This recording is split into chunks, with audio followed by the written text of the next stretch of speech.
morning to Minister David Maynir and the team from Treasury. A very good morning to the Standing Committee on Finance. My name is Gillian Bosman, and as many of you know, I'm the new chairperson of this committee. I'm now going to ask that all the other members online please introduce themselves. Good morning, Chairperson. My name is Ricardo Mackenzie. Good morning, Chairperson. I'm Derek America.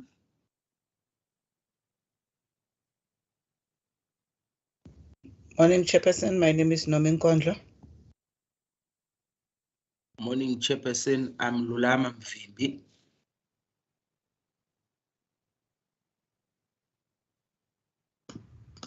Thank you very much, members. I don't see any other members of Parliament online, and a very warm welcome to all of the members. I'm also now going to hand over to Minister Maynir. If you could just introduce yourself as well as introduce the team joining us today. Thank you, Chairperson. I'd like to begin by obviously congratulating you on your election as our new chairperson of the Standing Committee on Finance, Economic Opportunities and Tourism. We certainly look forward to working with you and all the members of the committee as we proceed through the next financial year.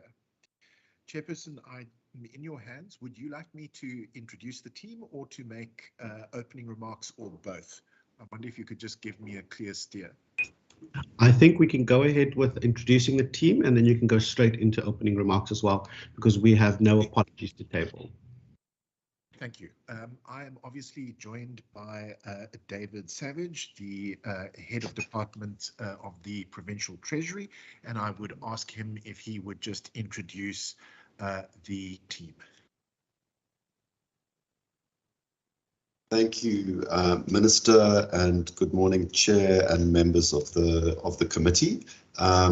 Yes, my name is David Savage, head official of the Provincial Treasury. I am joined by the management team of the Treasury. It includes the two DDGs, Ms. Linda Gantana and Dr. Roy Haverman, as well as chief directors from both branches, Ms. Annalise Pick, Mr. Malcolm Boyson, Mr. Aziz Hatin, and Mr. Isaac Smith, as well as our CFO, Ms. Anna Marie Smith, and our Director of Strategic and Operational Support, Ms. Nadia Ismail.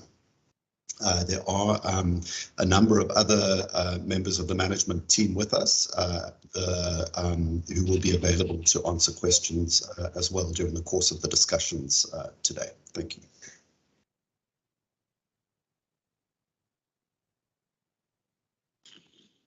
Thank you, Chairperson. If I understood you correctly, I would then proceed to make some very brief opening remarks and then hand over to David Savage and the team to take us through a very short presentation. Are you comfortable to proceed in that way? Thank you very much, Minister. You may go ahead, but before you do, I also just want to remind members that we are observing the rules of engagement for virtual meetings. So if you do want to present a point of order, I ask that you just please raise your hand using the raise your hand function. And for those members and colleagues that are not speaking, please ensure that your microphones are muted. And when you do speak, please feel free to switch on your video as well as your microphone. You may go ahead, Minister. Thank you, Chairperson. It obviously gives me great pleasure to present the budget for the Provincial Treasury for the 2022-23 financial year. The budget of 321. Minister, sorry to interrupt you. I see a hand on my side. Member Nkondlo, do you have a point of order? Chair, can I request, I'm not sure whether it's mine, Minister is not audible from my side. I think his audio is very low. If you can just raise the volume, please. Okay, he is quite clear on my side, but Minister, if you could perhaps speak closer into the microphone. Yes, Chairperson, on my side as well, I was going to raise it as well. I think there's a 50% volume somewhere. I've increased my laptop to 100%. I can't hear properly. Okay, so Minister, if we'll ask you just to perhaps speak into the microphone a bit more or project a little bit? Thank you for drawing that to my attention. Thank you. I have increased my volume to 100%, and I will try to project. Am I a little bit more audible now? Much better, thank you. Great, thank you. I do apologize. Chairperson, I began by saying it gives me great pleasure, obviously, to present the budget for Provincial Treasury for the 2022-23 financial year.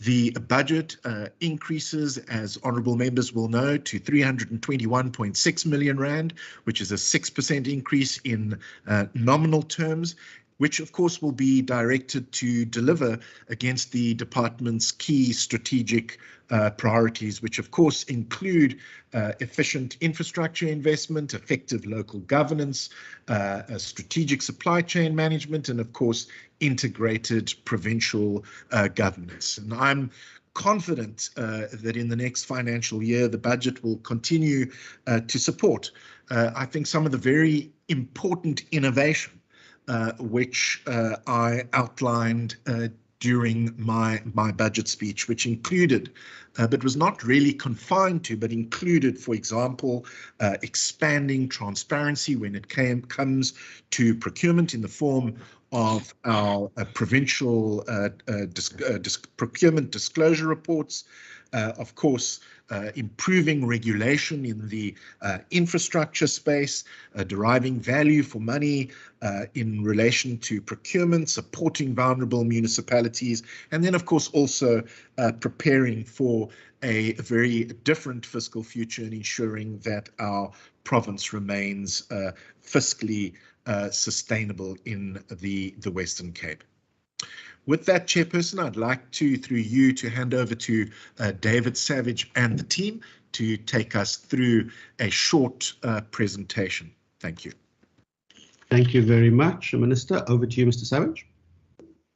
Great, thank you very much, Chair, and thank you, Minister. Yes, there's an important year ahead of us for the Provincial Treasury, because this really is a central year for us in the execution of the strategy that we have developed, and we are now at full speed in terms of making sure that we have an alignment between our objectives and our activities so that we can achieve impact. And really what we mean by impact is encapsulated in our vision. It's an impact on the lives of citizens in the Western Cape.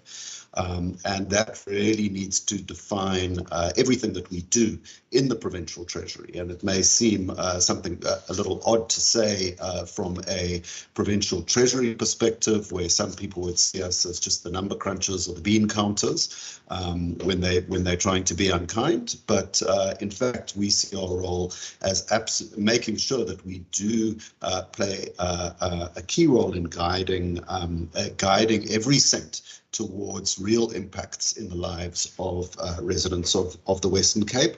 And there's obviously a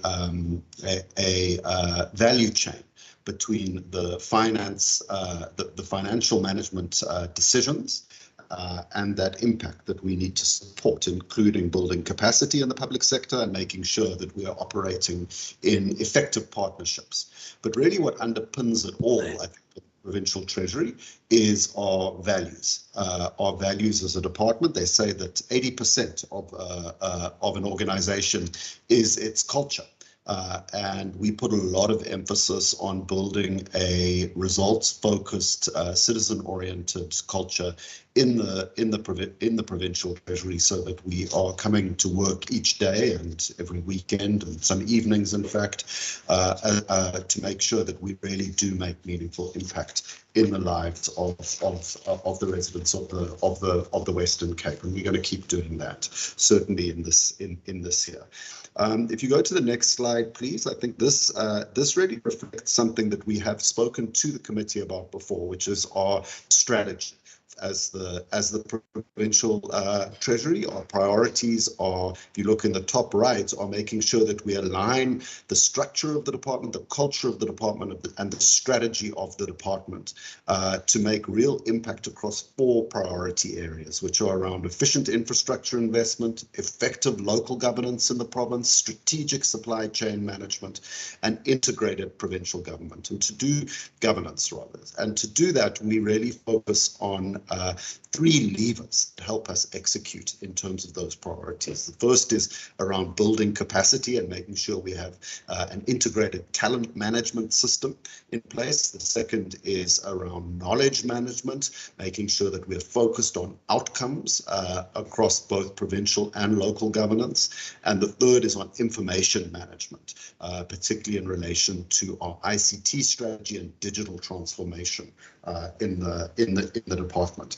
So when I said earlier that, if we go to the next slide, that we've spent some time making sure that we are increasingly tightly aligned around those priorities. What we've done, I think, taken another step towards this year in terms of that, in terms of our annual performance plan, is in fact the alignment between the indicators and targets in the plan with the strategic priorities of the department.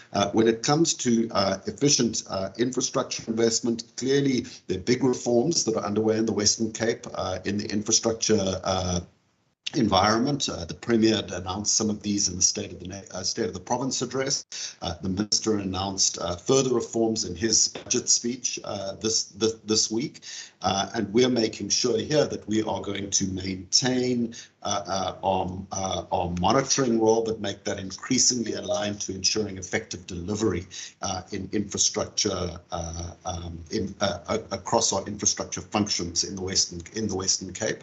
That's not just through monitoring spending performance, but through supporting the preparation of projects, supporting more creative financing of individual investment programs, and the indicators that we are using are trying to show that that shift towards effective integrated infrastructure delivery management in the province. If we go to the next slide around our priority on effective local governance, we are clearly going to continue focusing on our most vulnerable municipalities and building partnerships with those municipalities. I think the best example of that is the partnership that we are building with Beaufort West municipality, which is in financial distress and now has a financial recovery plan that the Minister has recently approved and will form the basis of our implementation partnership with that municipality to restore it to financial health over the medium term. But we're not stopping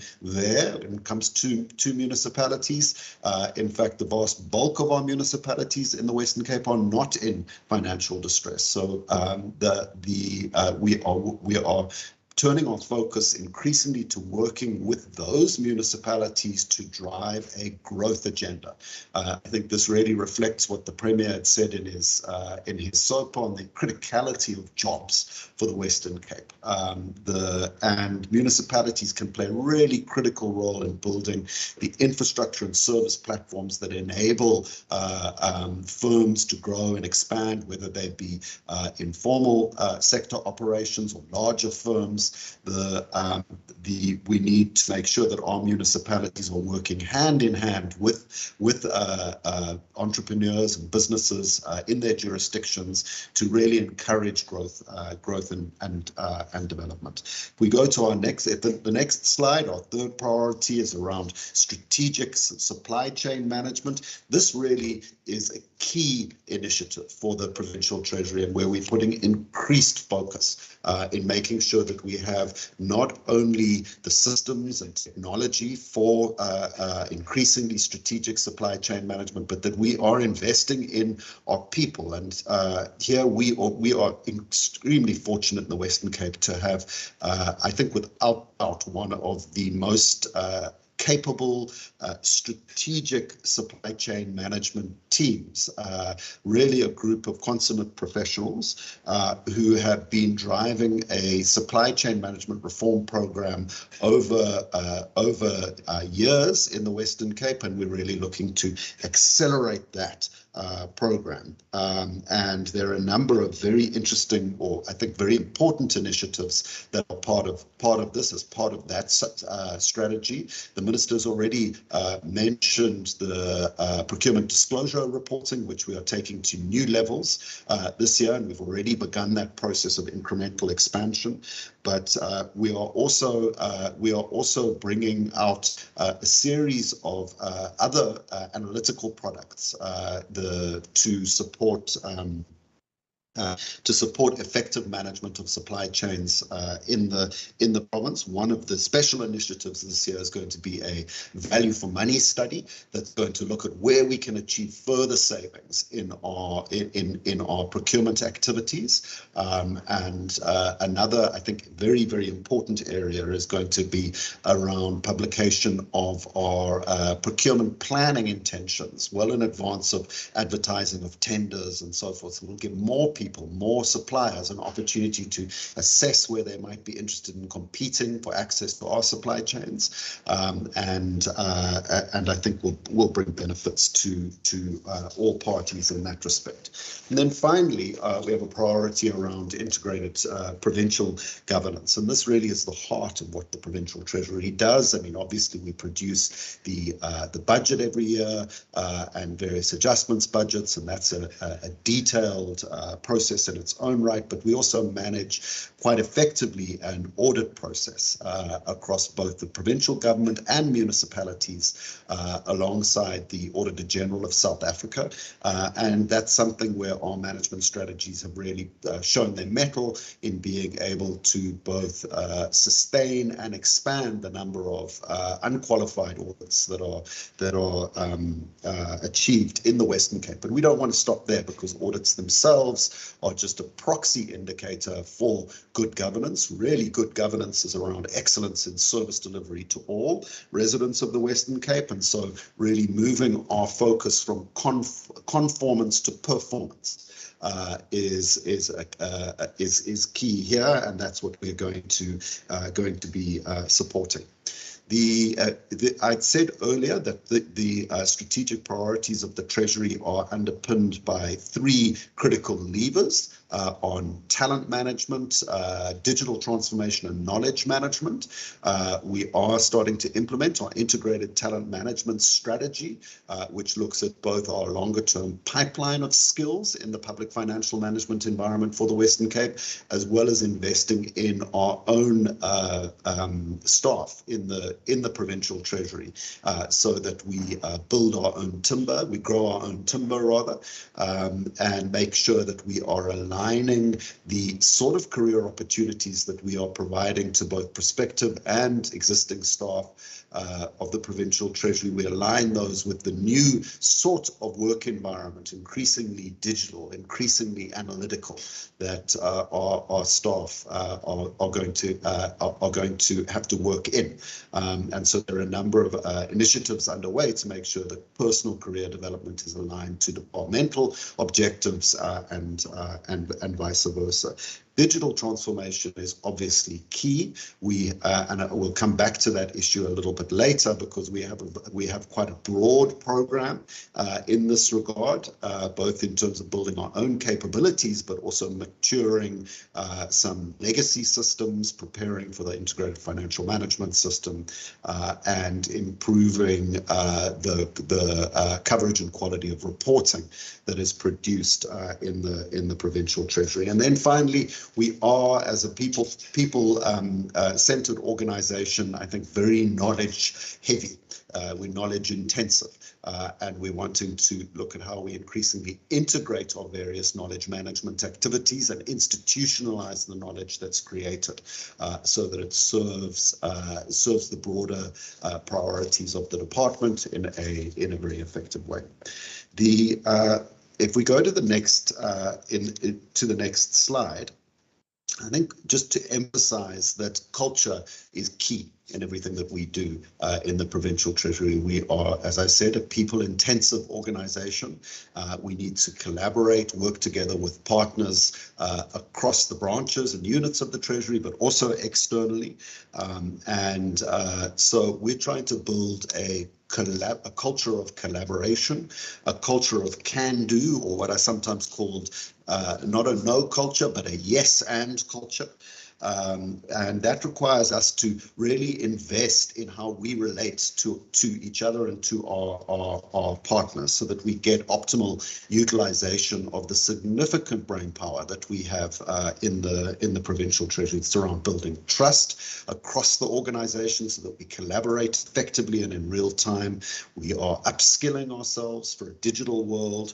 We are committing to critical principles of organizational culture, things like communication, accountability for outcomes, timeliness, continuous improvement in the quality of our work, and so forth, and really building broad-based leadership in the department, where all staff feel that they have agency to pursue the priorities and objectives of the department in innovative ways. If we go to the next slide, I just wanted to dwell very briefly on what is a big area of focus for us as the Provincial Treasury, and that is really on digital transformation and ICT management. As you can imagine, we are a data-intensive organization, and we are operating, if you look right at the bottom, there are a couple of basic building blocks of the future of a digital treasury. And the first of those is these very large legacy systems that we have, that we operate together with National Treasury, BAS, Persal, Logis, Willendlela, CSD, and so forth. And that is being the intention is to progressively migrate that into the IFMS. We also have our own systems that we have built over time, some very innovative systems, particularly in the governance and supply chain space, both in the PFMA and the MFMA spaces. We have work in progress on ongoing work on e-procurement, on compliance management, but also on municipal monitoring and projections of vulnerability in municipalities. We're building those into a PT data center, which would enable us to really aggregate data, these sources of data, and build what we call a finance cube and BizBrain, to better analyze the data, both for its veracity, but in order to also better understand what are trends and issues that are emerging from that data, and a business intelligence sort of dashboard. That is something that is not just about technology, as I've mentioned before. It's fundamentally about people.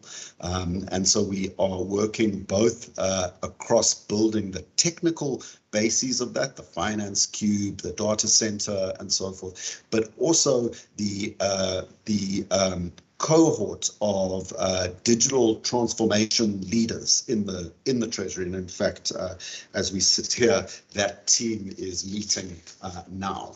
If we go to the next slide, this just covers, I think, some critical elements of our e-vision as the Provincial Treasury in terms of getting that operational data store in place, what I referred to as the data center, which is a warehousing of all of our various data sources. The data center forum is the team that's actually meeting now while we are here, which really looks at the day-to-day management of these varying processes and aligns them into the overall PT strategy.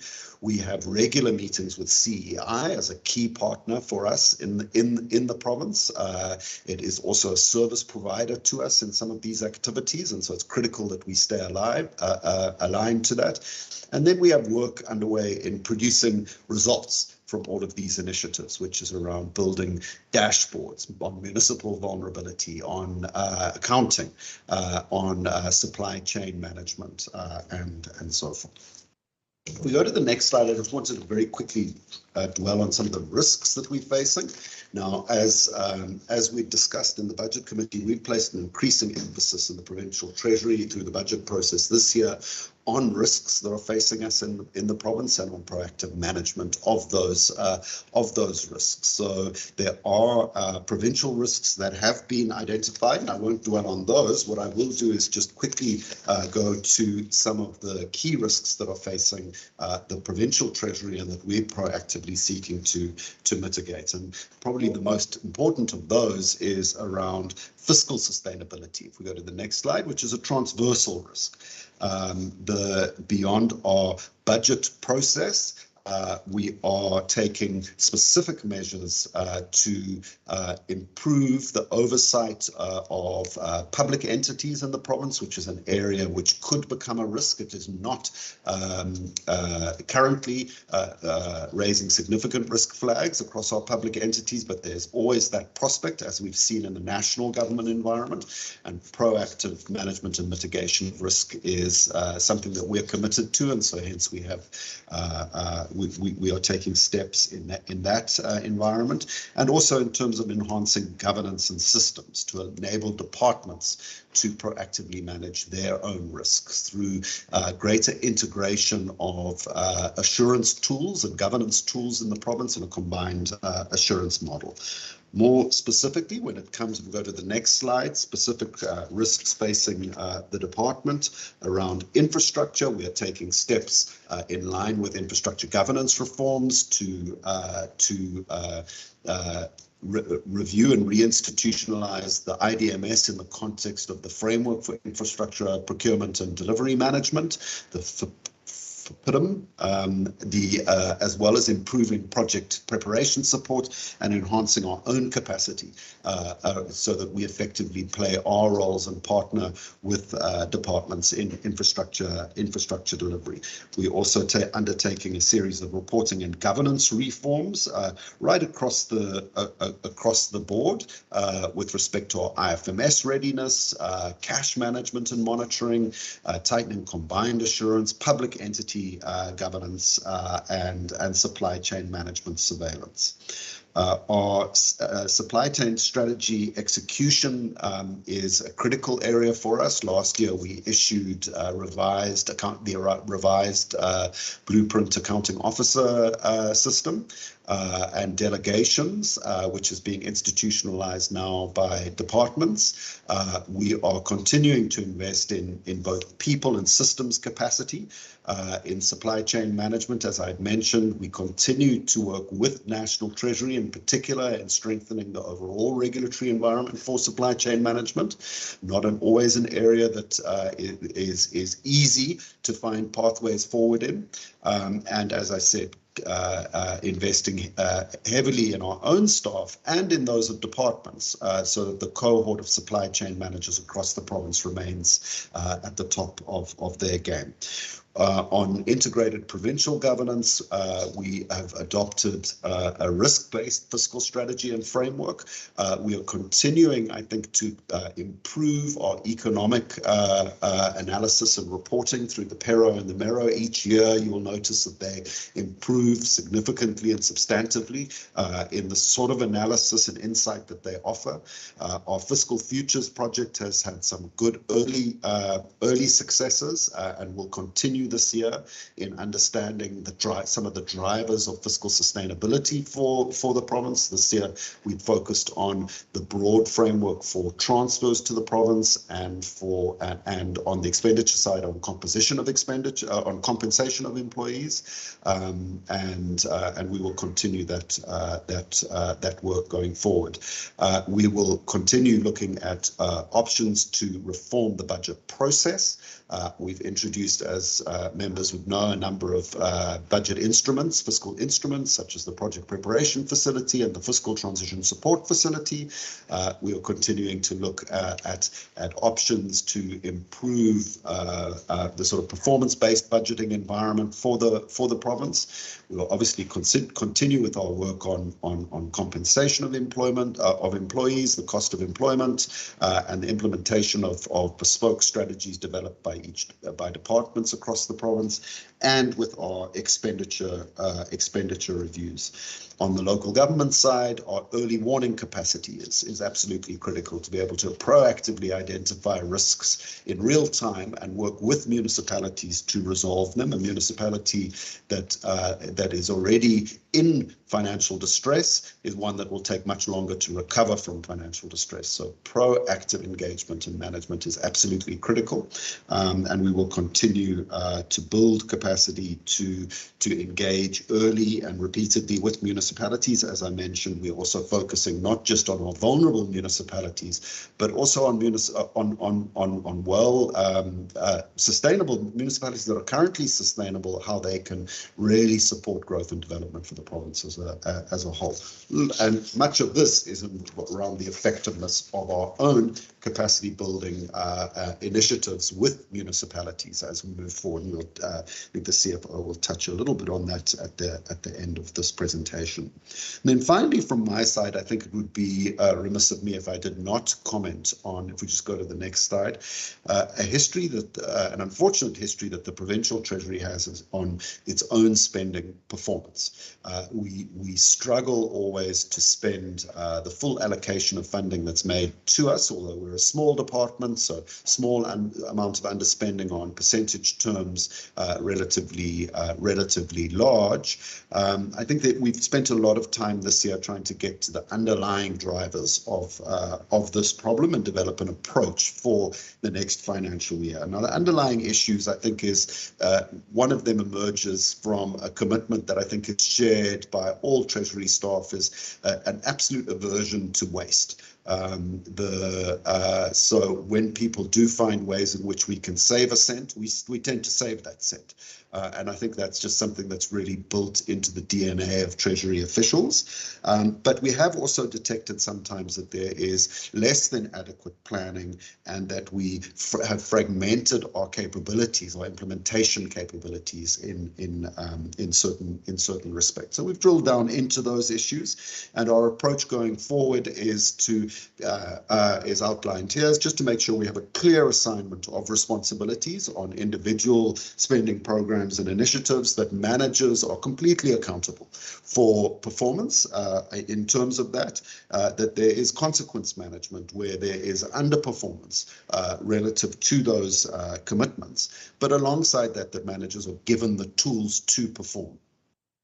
Through our procurement planning, monitoring, and reporting activities, and also through regular feedback on expenditure progress and red flagging right through the year through the IYM through the IYM system.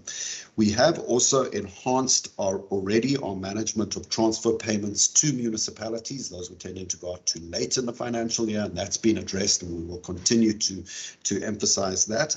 And we've, I think, radically improved our approach to management of compensation of employees, which is an area where we do get some historical underspending, both due to a lack of clarity on which posts are critical. That's now been resolved, but also to delays in hiring in what are often very specialized positions or skills that are required from the Provincial Treasury.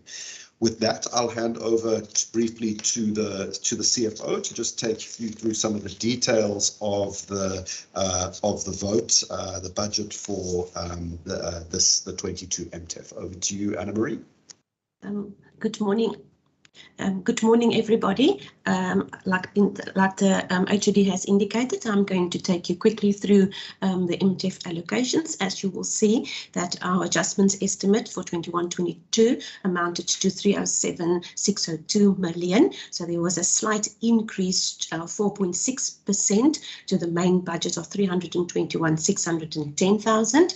And then, as you will see, there's a slight increase in the two outer years to 324 and 329 million. Next slide, please. Just to give you an indication on the allocations per program, you will see that program 2 takes the largest percentage, and that's 45% of the budget. Program 2 is 59 million, 18%. program 3, 76 million, 24%, and then program 4, 41 million. Then going to the economic classification, as the HOD has indicated, we are a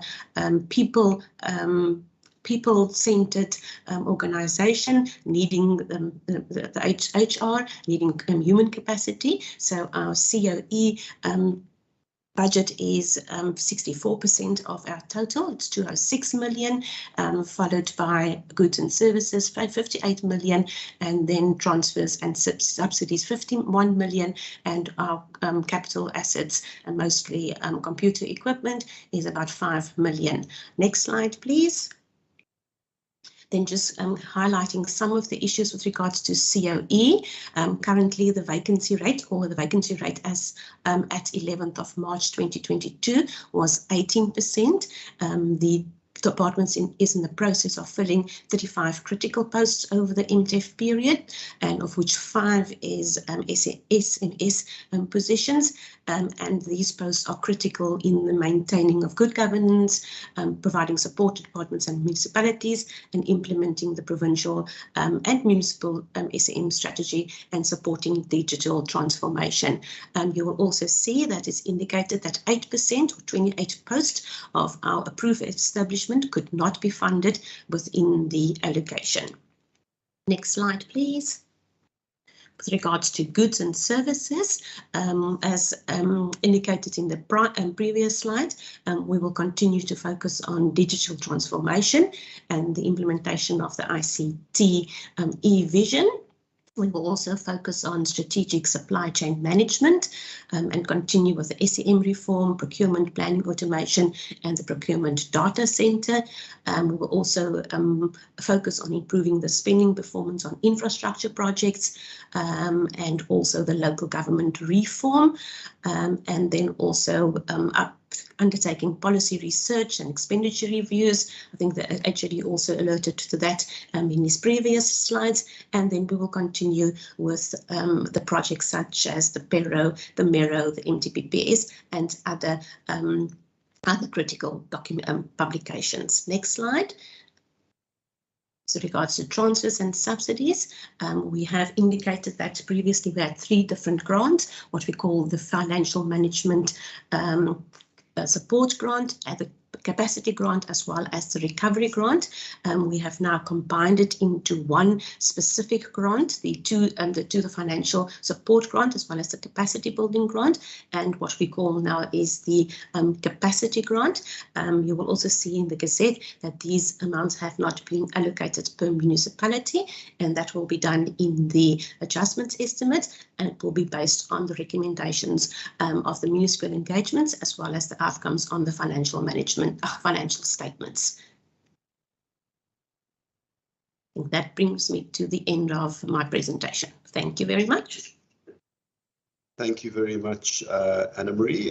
Chair, that brings us to the end of the input from the Provincial Treasury. Thank you.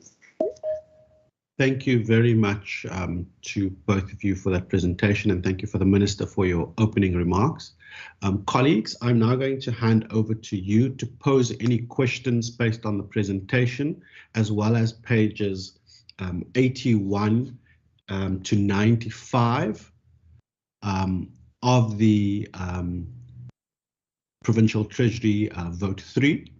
So just by a show of hands, I see Member Mackenzie as well as Member America. Are there any other hands? And Member Nkondlo for the first round. So shall we go with those 3? Member Mackenzie, Member America, and then Member Nkondlo. Thank you, Chairperson, and thank you to the Minister and Mr. Savage for the presentation. I must say I had to rewrite some of my questions because the presentation covered quite a lot of my questions.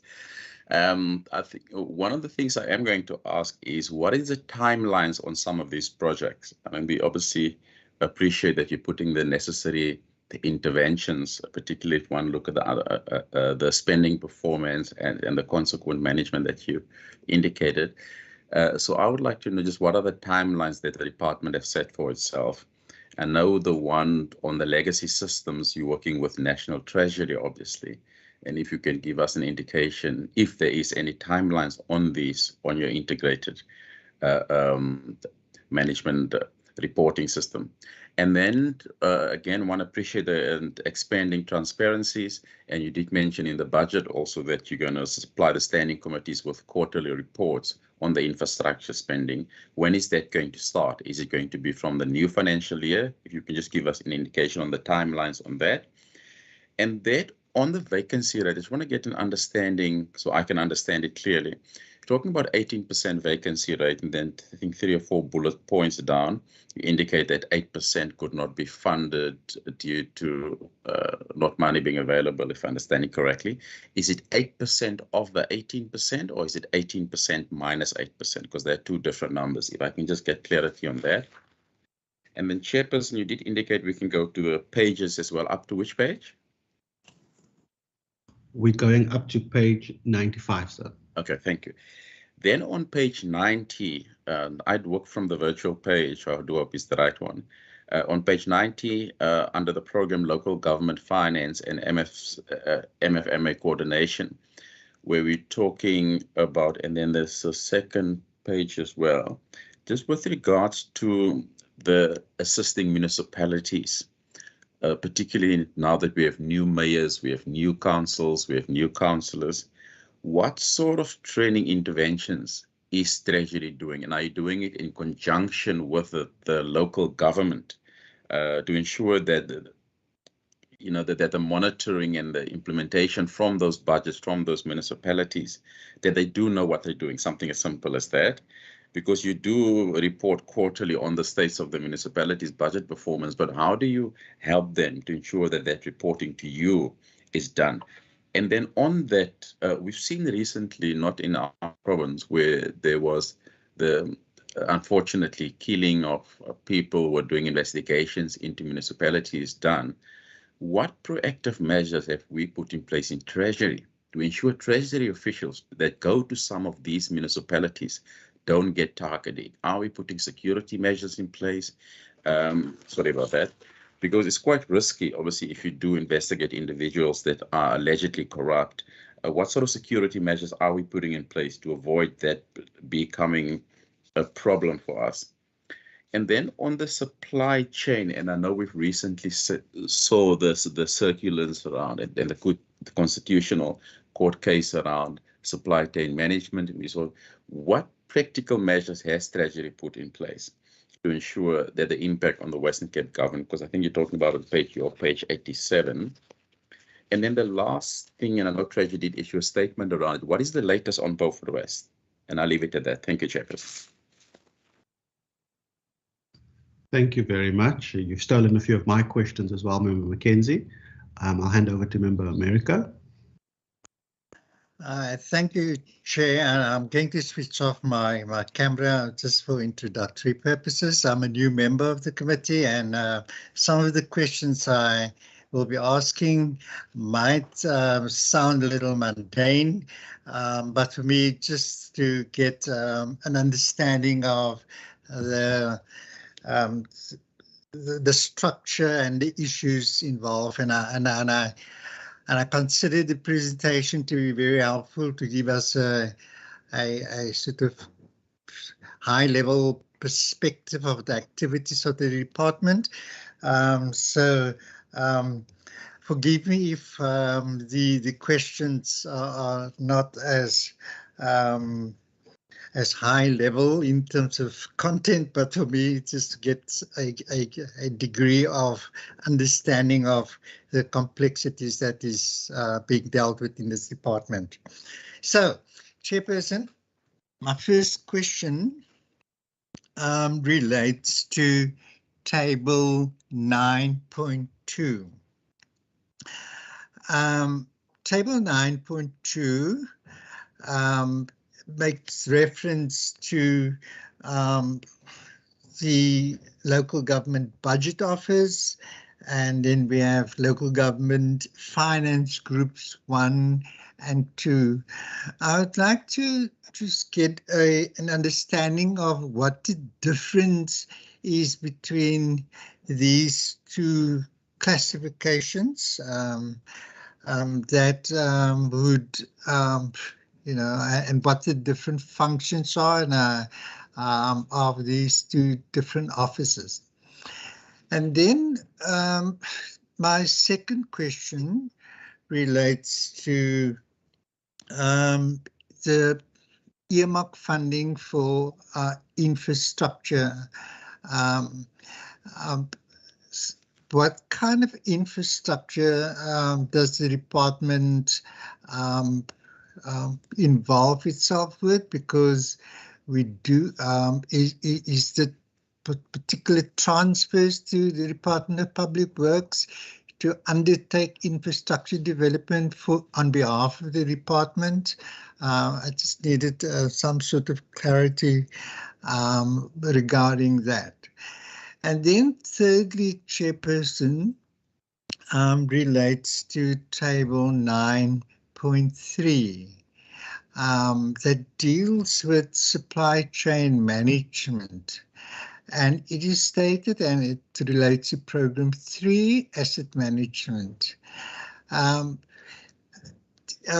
terms of the allocation for supply chain management, and it was mentioned in the presentation that it is to capacitate and to enhance supply chain management. So my question is whether it is based on the premise that there might be an expectation of new legislation that might emerge that necessitate a 50% increase in training and capacitating supply chain management over the medium-term years, the outer years. And does that include possible capacitation of supply chain management processes within municipalities? And the fourth question, Chair, it relates to table 9.4.1, and it was also indicated in other previous tables regarding household expenditure. And that is leave gratuities being paid out to former employees, and references made in other sort of programs as well. Now, I'd like to get an understanding whether the expenditure that is recorded for this particular year, and it is nothing recorded in the outer years regarding this particular classification, this particular expenditure. How do we recognize it? Do we recognize it as an expenditure within the year which it will be occurring and treated as such, and when it becomes due? We do not have a sense of what will be the liability in the outer years. And then fifthly, table 10.2 regarding training. There is a expenditure recorded regarding training, and I just want to get an understanding as to how it is imputed, in a sense that is the number of days spent on training in particular. Is it a monetary value that is being attached to staff that attend training on over a period of time, and or is that cost incurred by staff in terms of them being on training on that particular day? So I just need some sort of clarification regarding that. And then lastly, Chair, or is with regard to the intervention in the Beaufort West municipality. I am fully aware that a similar financial recovery process or plan was initiated and instituted within the Kanaland municipality. And such a partnership was, also with great fanfare, sort of announced and instituted in that particular municipality. And we know that there's mixed outcomes with regard to that intervention. But for me, what is of also importance is that municipalities such as Kanaland and Beaufort West do have difficulty in terms of their management around their finances, and hence Beaufort West receive a disclaimer as an audit outcome. But there are also governance challenges and a culture that exists within that municipality that that's resistant to good governance and accountability. And therefore, for me, that the culture towards good governance needs to be instilled within the organization, within the municipality. And so I would want to know how different is the intervention now in Beaufort West as opposed to the intervention that was sort of instituted in the Kanaland municipality. And then lastly, just as a comment, Chair, and I think my colleague Honourable Mackenzie alluded to it, is that assessing spending performance, it is heartening to be informed that there's a serious sort of introspection with regard to persistent under expenditure within the department, although it is very negligible if one consider it in a broader sense, because being in other sort of committees and departments, there is not that sort of serious sort of introspection with regard to under expenditure, which is it is permeated across many departments, and I wish that we could initiate and spread a culture of with across the board, and I think the Treasury is well placed to ensure that there is a very serious sort of attitude to be taken, given the limited fiscal space and depressed financial environment in which you operate, that we should, as far as practically possible, limit our under expenditure, because if we do that, then we will be able to fulfill our mandate as service delivery much more fully. Thank you, Chair. Thank you very much for that, Member Nkondlo. Thank you, Chairperson. Thank you for the presentation and the introduction from the Minister. My first question, I think, relates to what the HOD refers as the reforms, as I think alluded to by the Premier in his SOPA.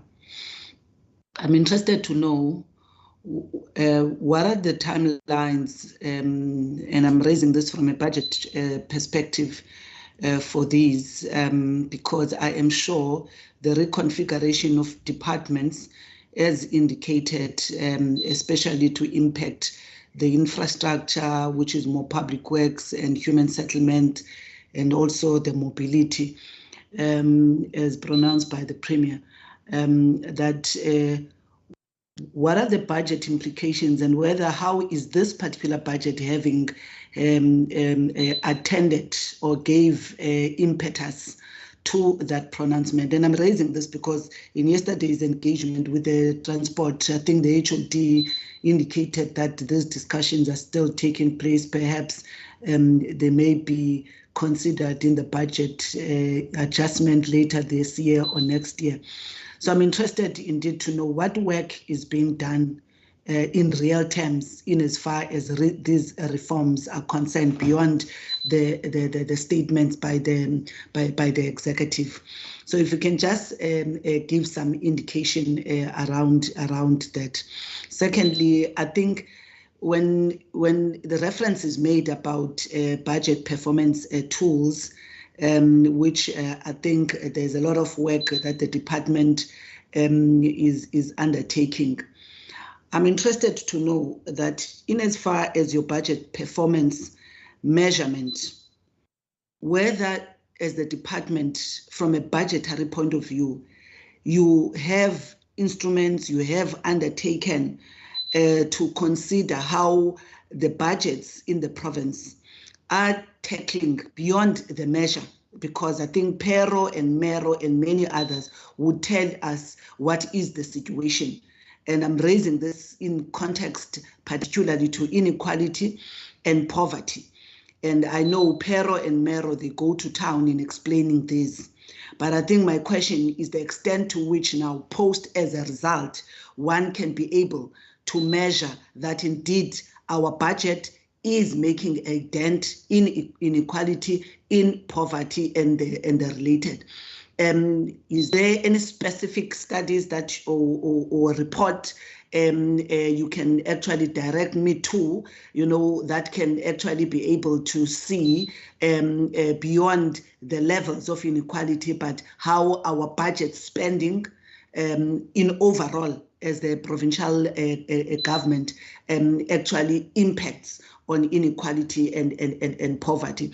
And this includes, I think, on page 82, references made under the demands and changes in service, and speaks about the well-being of citizens. Because one of the things we've seen with COVID and the recent global political and economic challenges is actually how it has affected our inflation, our consumer price index.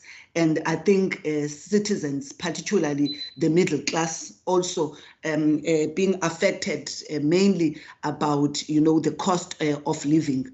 And actually, if one considers last year's budget cuts or budget reductions as one of the measures to try and mitigate, the kind of impact in our economy, I think as the province would have said that the province is exploring sustainability strategies and service delivery models.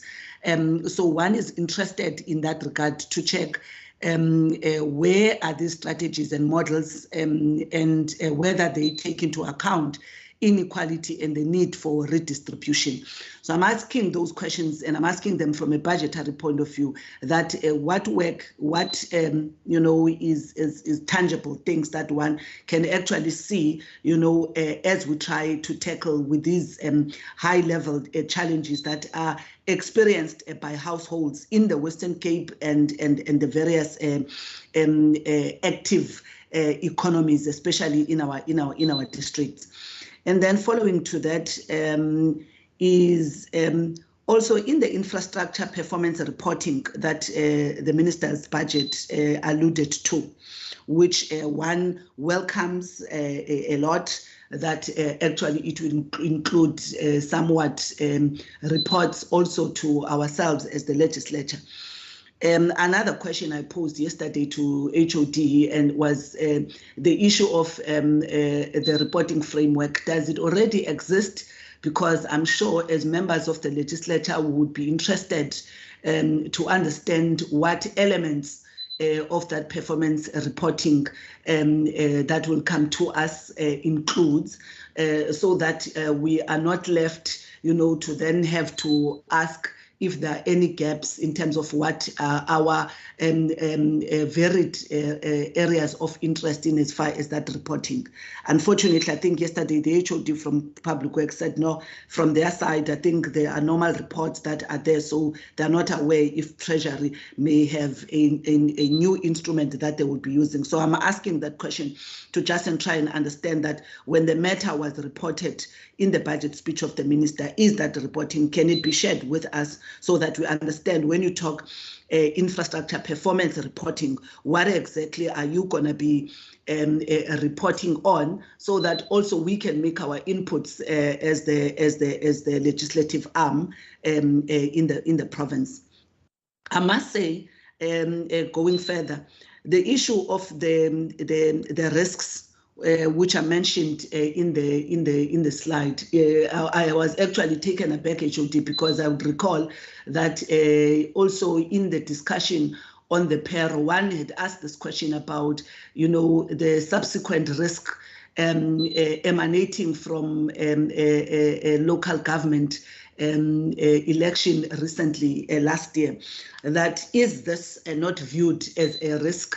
In particular from the budget point of view, and I'm actually taken aback as I see now coming back into the risk that you are mentioning, because it is very clear if we consider what Member America is referring to as past experience on Canaland and what is happening in Beaufort West, and I'm not sure to the extent to which. And I'm most likely also going to check in the afternoon session of local government whether there is any forecasting that is being done around the political and instability in municipalities and their implications both in the administration and the budget considerations thereof.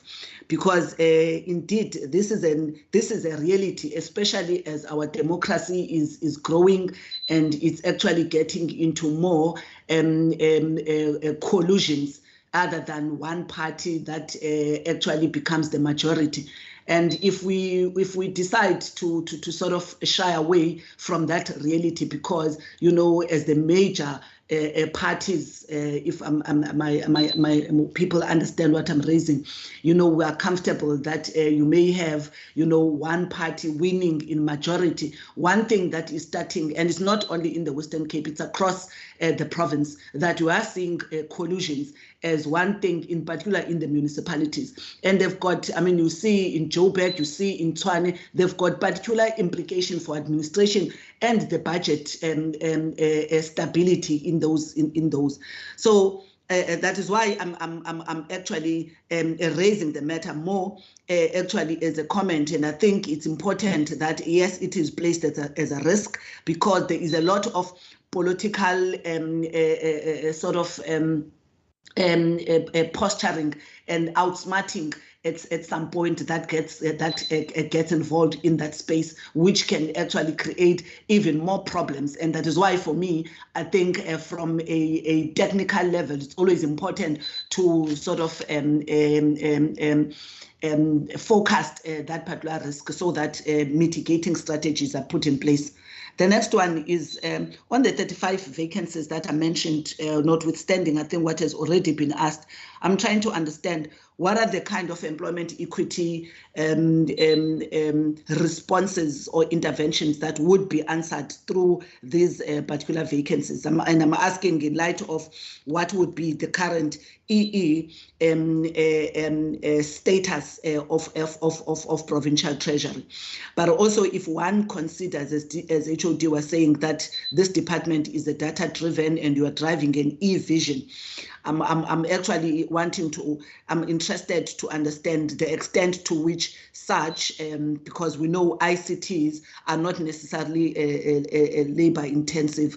Is there any possibility of us seeing any cuts in as far as COE is concerned? I'm interested just to get that particular understanding. Lastly, on this round, Chair, I would just want to check whether, in as far as the spending, which I think the department has attended to, and I think that must be greatly appreciated, to consider the departmental spending patterns and do something around that.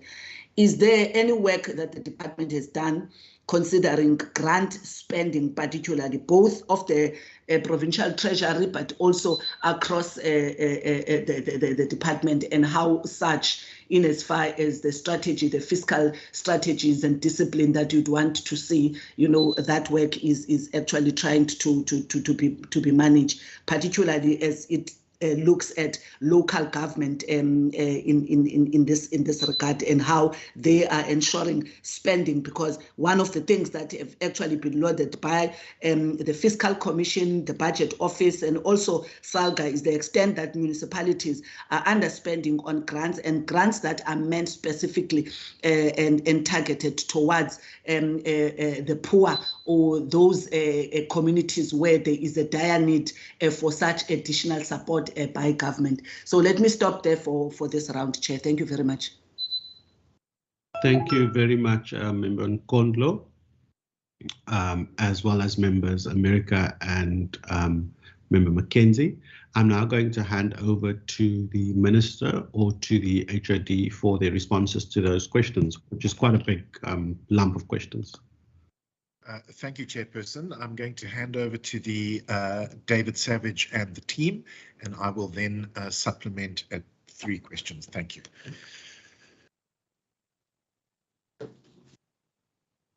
Thank you, Minister, and thank you, Chairperson and members, for those questions. There are a few, and I will call on the team to address some of them. But let me start out with just the few that I think I should handle at my level. Honourable Mackenzie, you had asked around timelines, certainly for the internal issues around consequence management and so forth. That's already taking effect, and it's going to accelerate. Sorry, I think someone is. I'm just muting them. Sorry. Let me start again. Mackenzie, you'd asked around timelines on the internal side of things. Certainly some of the measures around spending performance are kicking in immediately, and obviously the right point would be to dwell on things like consequence management at the end of the financial year. When it comes to expanding some of the transparency initiatives around infrastructure reporting in particular, that'll come in the new financial year. And I do recall there was a question from Honourable Nkondlo on the infrastructure reporting, performance reporting as well. So we do have an internal reporting framework that we have been working on for some time that produces quarterly reporting on infrastructure. It looks both at the planning side as well as the expenditure performance side, as well as outputs and challenges. It is based around a shared model, which is actually geolocated, the infrastructure reporting module with the National Treasury. So it provides both financial and non-financial modeling. It can be organized on a sector basis. We've been, I think, in the background improving our capability to not just data dump, but to provide usable, valuable reports. And we think that from the end of the first quarter of the next financial year, we'd be able to share that. Hence the commitment by the minister in that regard. Honourable Mackenzie, I think I'll ask one of my colleagues to speak on the specific interventions and activities in local government. You did ask a question on security measures for PT officials. We are, of course, very alert to the fact that there may be security risks, and we do assess that on an ongoing basis when our staff are out of the office on visiting municipalities and so forth. I prefer not to actually discuss in the committee in a public forum as to what the specific response measures that we take are at this point. If that's okay for you, just to say that, to confirm that we are aware of potential security risks, we do assess them, and we do consider what the appropriate responses are in that environment.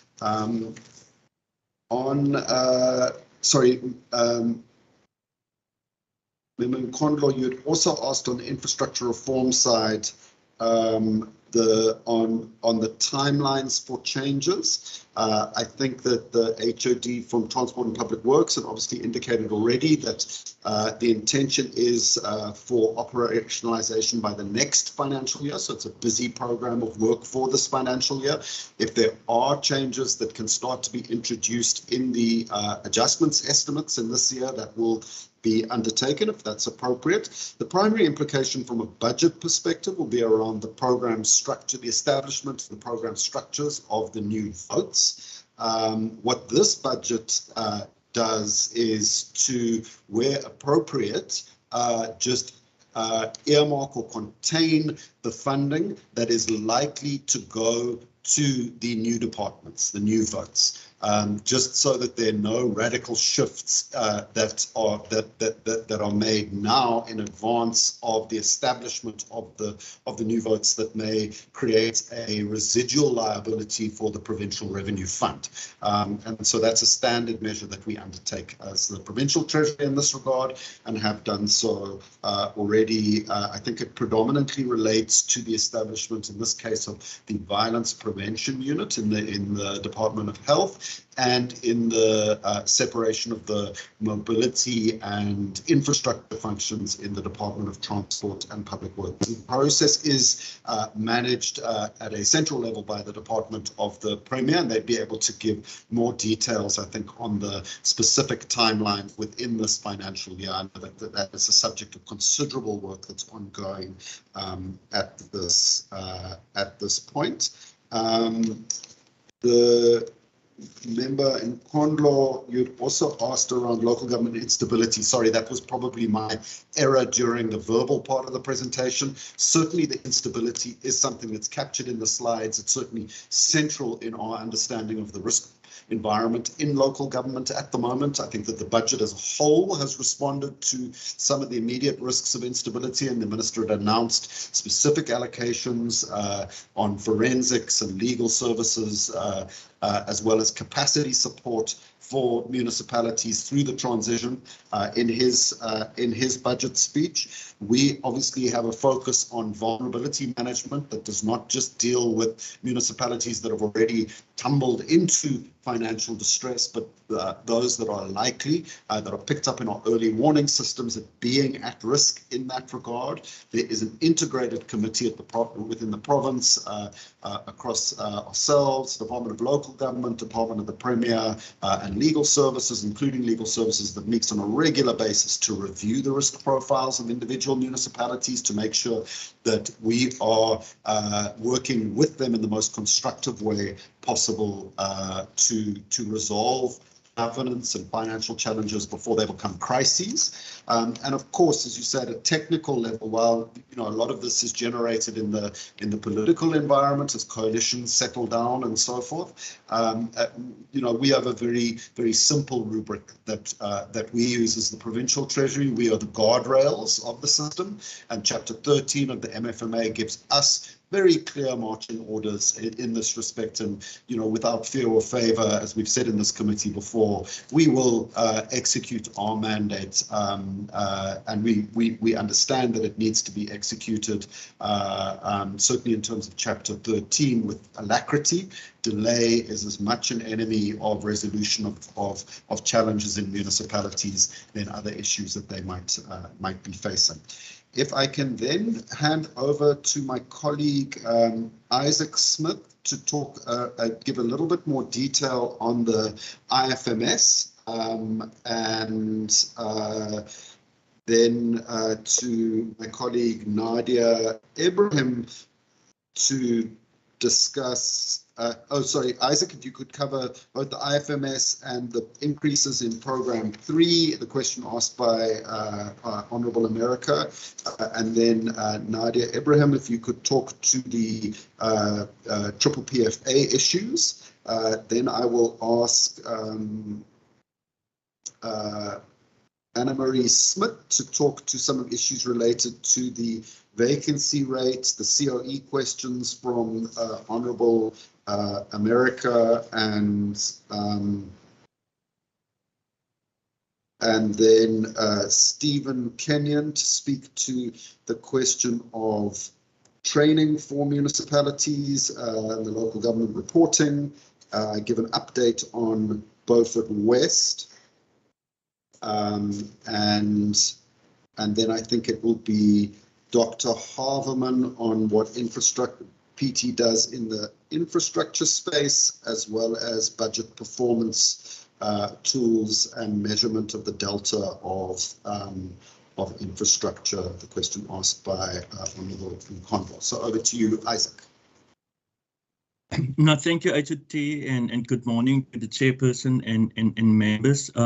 Just in response to Member Mackenzie's question on the IFMS and the timelines, as you're well aware, that process is driven by the National Treasury, and at this particular point in time, the National Treasury have again postponed the implementation of some of the models. In fact, the idea was that, particularly in the Western Cape, that we start in this particular year. They've changed course and looking just at the e-recruitment system and not some of the modules that they initially planned. So that is regrettable. That is not under our control, is under the control of the National Treasury. But you will also see that the HOT have presented on the slide on the digital transformation. You would see in terms of that particular the slide that depict the vision of the PT that we also focus on the legacy systems.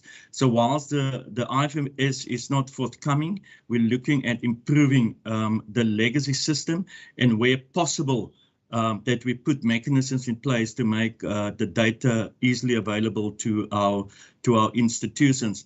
Part of that particular process is having sessions with the National Treasury that we can get all the data within our data store. So we believe that whilst looking at the legacy system and the enhancements, we'll still be able to provide services to our departments, and hopefully the National Treasury will come with a dedicated program as far as the IFMS is concerned. So whilst we're still part of the pilot, we've also realized that we cannot wait for the National Treasury to eventually implement, but that we need to look at modernizing our current legacy system.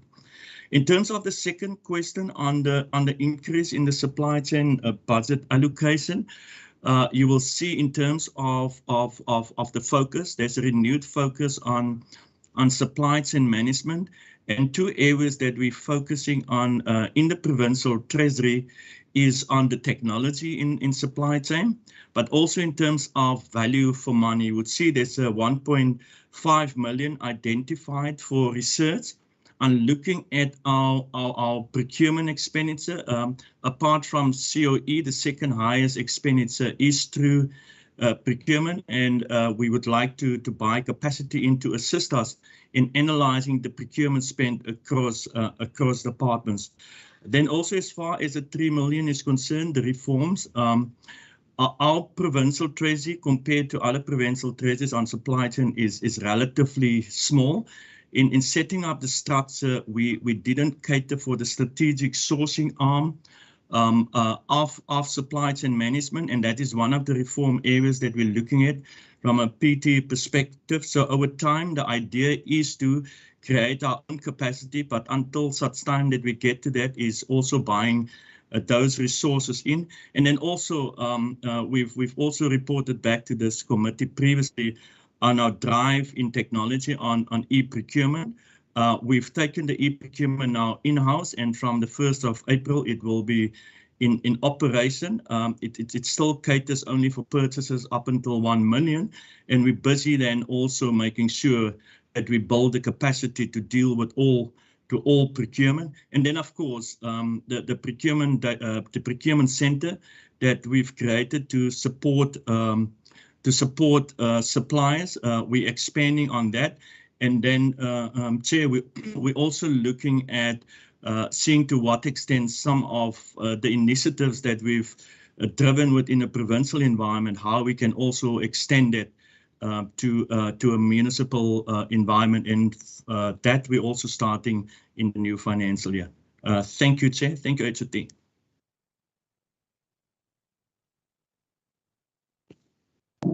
Thank you, Nadia. Thank you, HOD, and good morning to the chairperson and members. So just to give context in terms of the triple pay regulations 2017, as you are aware, they have been declared invalid in its totality. And whilst the areas that were actually indicted in the judgment, we have been, as a Western Cape, been noted for raising that and noting that they were unconstitutional, and we welcome the judgment in that regard. What the judgment did eventually create were certain gaps in how we would dispense with our procurement requirements, and primarily we were looking at, potentially how do we move forward, given that there were no regulations that actually allowed you to evaluate bids on the point scoring system. So potential for irregular expenditure, potential for our suppliers coming through with further litigation, and also huge service delivery risks that were envisaged. This also was, extended further in terms of the fact that when we looked at the judgment didn't actually pronounce when the suspension of invalidity of the regulations would come from. Whilst there was some indication that the High Court, set a date for the 2nd of November, within which the minister needed to come back with correcting the ultra-vires provisions. This had not happened, but the court did not confirm that that was now extended for a further period post the Constitutional Court judgment as of 16 February. So we then started as a provincial treasury with almost a dedicated workforce being allocated to investigating what our risks are, what would be the potential of mitigating steps that we would put in place. And this included liaising with our national counterparts on managing the risks appropriately. And this included us actually influencing them to go back to court, and ask for clarity, because the National Treasury was of the view that the suspension commenced as of 16 February, and they would have until 2023 to basically put in or correct the measures in terms of new legislation, and that was envisaged via the procurement bill. So what we have managed to do is convince them, and they have filed papers at court on the 4th of March to actually look at that clarity from court.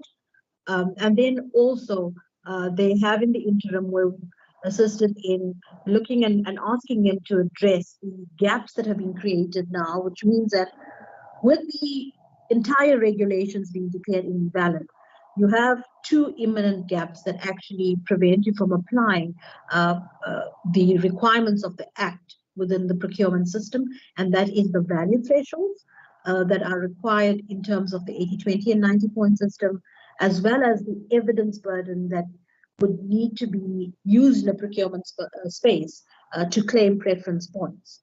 So in the interim, we raised that, and National Treasury has issued a very succinct set of regulations that are out for comment, and has been gazetted, and which comments date are for the end of March. So whilst those processes are in place, we are sitting with what then happens now, because what the National Treasury has done, has issued 2 sets of advisory notes. The first being that it would suspend all procurement post the judgment of 16 February.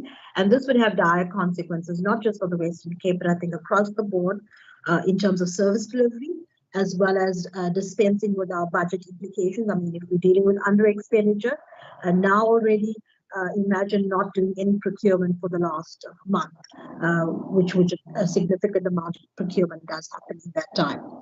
So raising that for us, it would be how do we mitigate these risks? And we do have a cabinet decision on the table on how we implemented the 2017 regulations. So what we needed to do then is to take that back to cabinet. So up until we're waiting for clarity on the suspension of invalidity, what do we do in the meantime is to get cabinet to endorse how we would then proceed. So at the Western Cape level, we will be then implementing, as we always have done within the space, with the exclusion of the out of arrays requirements that have been indicted in the court process. We also asked further direction in terms of local content from our cabinet, in that these were, it's not that local content has been declared invalid, but the manner in which it is being implemented as a pre-qualifying requirement. So we asked for that to be suspended until such time we have further clarity from the DTI and the National Treasury on exactly how that must be implemented within the procurement process. So we should actually not invite any other riskier challenges that may be up for litigation by suppliers going forward. And then obviously looking at, once we get the court, the second clarity or advisory that National Treasury provided is that organs of state could utilize the requirements in the Preferential Procurement Act to exempt them from the provisions of the Act, which allows them to ask for exemption in terms of specific procurement or categories of procurement. So as a province, we have in the interim looked at our procurement planning as for what would be indicted that cannot be we cannot wait on. And we are in the process of making a collective submission to the National Treasury, looking at exemption for those specific commodities, especially when the court actually, if the court does not grant the suspension of invalidity and the 2017 regulations have not been extended further, then there's a gap that's been created. So the exemptions will kick in at that point in terms of how we then purchase. So that is actually being dealt with at the current point in time and being circulated for commentary. We are looking at a collective exemption amongst our provincial departments. At the municipal level, it is a different kettle of fish, given that at a provincial level, our cabinet can make the decision or advise on that. At the municipal level, we're dealing with 30 different councils in terms of how they need to look at preferential procurement. So we have shared our stance as a province and given guidance where municipalities need to take this through to their own council for approval, while some municipalities are also approaching in the interim that we've seen a National Treasury on exemptions as well. So Chair, that's it. I'm not sure if there's any further questions in terms of these requirements. Thank you, Chair. Thank you very much, Nadia. Yes, it is quite a complex issue, that one, and we can, of course, talk in further detail around it. The next, I think, is Stephen Kenyon. Thank you very much, HOD. Good morning, Chair and honourable members of the committee. I'm going to give a response on 2 items, on the councillor training and then the intervention in Beaufort West. And thank you, Honourable Mackenzie, for the question on the councillor training. You were asking specifically about how that's done and whether we work with other stakeholders. The councillor training is led by SALGA, as they are the sort of body that interacts most with councillors. Councillors make up their membership. So the agreement nationwide is that SALGA coordinates the councillor training process, but the Treasury, the Provincial Treasury, participates very actively in that process. So just to and the process is ongoing. So just to outline, apologies, just to outline the where we are at the moment. All councils across the Western Cape have been through a 5-day induction program. So that's for all new councillors and those returning councillors that wanted to participate. And one of those 5 days, a full day, was on finance matters. So the Provincial Treasury officials led in the presentation of that, and we were also supported by colleagues from the Auditor General's office in those sessions. So every councillor has had the opportunity to have a full day overview of all of the elements of finance, from budgeting to supply chain to financial controls, etc. So we've given that overview to everyone. So that's the overall council induction that's been completed. Then we are now in the process of doing portfolio-specific councillor training, and that again is coordinated by Salga. At the moment, the Provincial Treasury colleagues are participating in impact training, which is very important because that's quite a technical role that councillors have to take.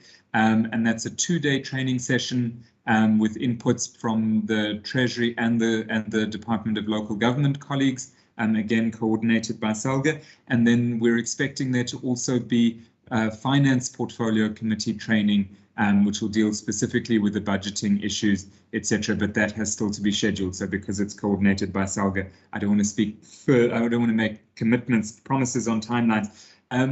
I noted that Honourable Mackenzie also referred to the importance of the training in terms of municipalities being able to report to us. I just want to clarify that in terms of the reporting requirements, particularly on the financial reporting, it's the municipal officials, of course, that compile the reports, and the accounting officer that signs off and submits those to the Provincial Treasury. So what our training is focused on is really enabling council to use those same reports that also get submitted to council, so that they can interpret those and make good use of that in their oversight role. And in fact, one of the things that came up most strongly in all of the council trainings was exactly that distinction between the roles of the officials and the account led by the accounting officer, and the role of the politicians in the council in oversight, and the importance of that kind of administrative political interface in managing council business. Then on the intervention in Beaufort West, we can update you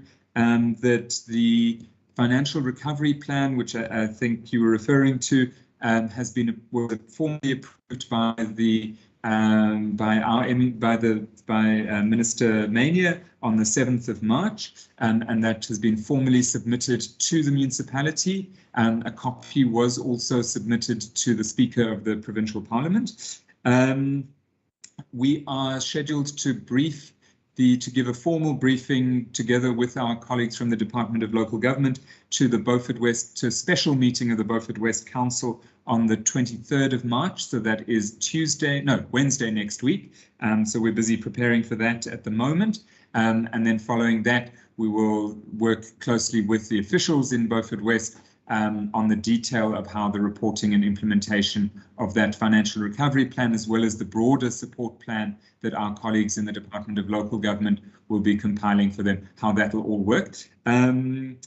I should say on the Honourable America asked about the difference between this financial recovery plan and the one in Kannaland. You will be aware, of course, that the intervention in Kannaland was ended by a court order in October last year. And I mean, it's a lengthy court judgment, but the nub of the issue was that the financial recovery plan that had been initiated in Kannaland in 2017, the court found had been incorrectly prepared. So there were procedural irregularities. In particular, the process was led by the province rather than by the Municipal Financial Recovery Service at National Treasury. We had already noted that problem with the financial recovery plan in Kannaland, and during the course of last year, we had worked with we'd asked the financial recovery, the Municipal Financial Recovery Service at National Treasury to prepare an amended financial recovery plan for Kannaland. That had just been completed and approved when the court made its judgment and ended the intervention. So, in other words, we never got the chance to actually implement the amended financial recovery plan as prepared the MFRS at National Treasury. So this implementation in Beaufort West is the first time we'll actually have the opportunity to implement this new generation of financial recovery plan. So the new financial recovery plan, the MFRS has overhauled the way they prepare financial recovery plans. So in particular, it's a three-stage intervention. It has a rescue phase, a stabilization phase, and then a rescue recovery, and then a stabilization phase moving forward. It is quite comprehensive in that it has 4 pillars, which touch on financial management, obviously, but also institutional management, governance issues, and service delivery. So it's a much more comprehensive plan, but also targeted and strategic with time-bound activities and an implementation plan. I don't think I can go into a substantive summary of it here, but if the committee would like, we would be very happy to be invited together with DLG and even the municipality to give a more comprehensive briefing on the specifics of the Beaufort West FRP. Thank you, Chair.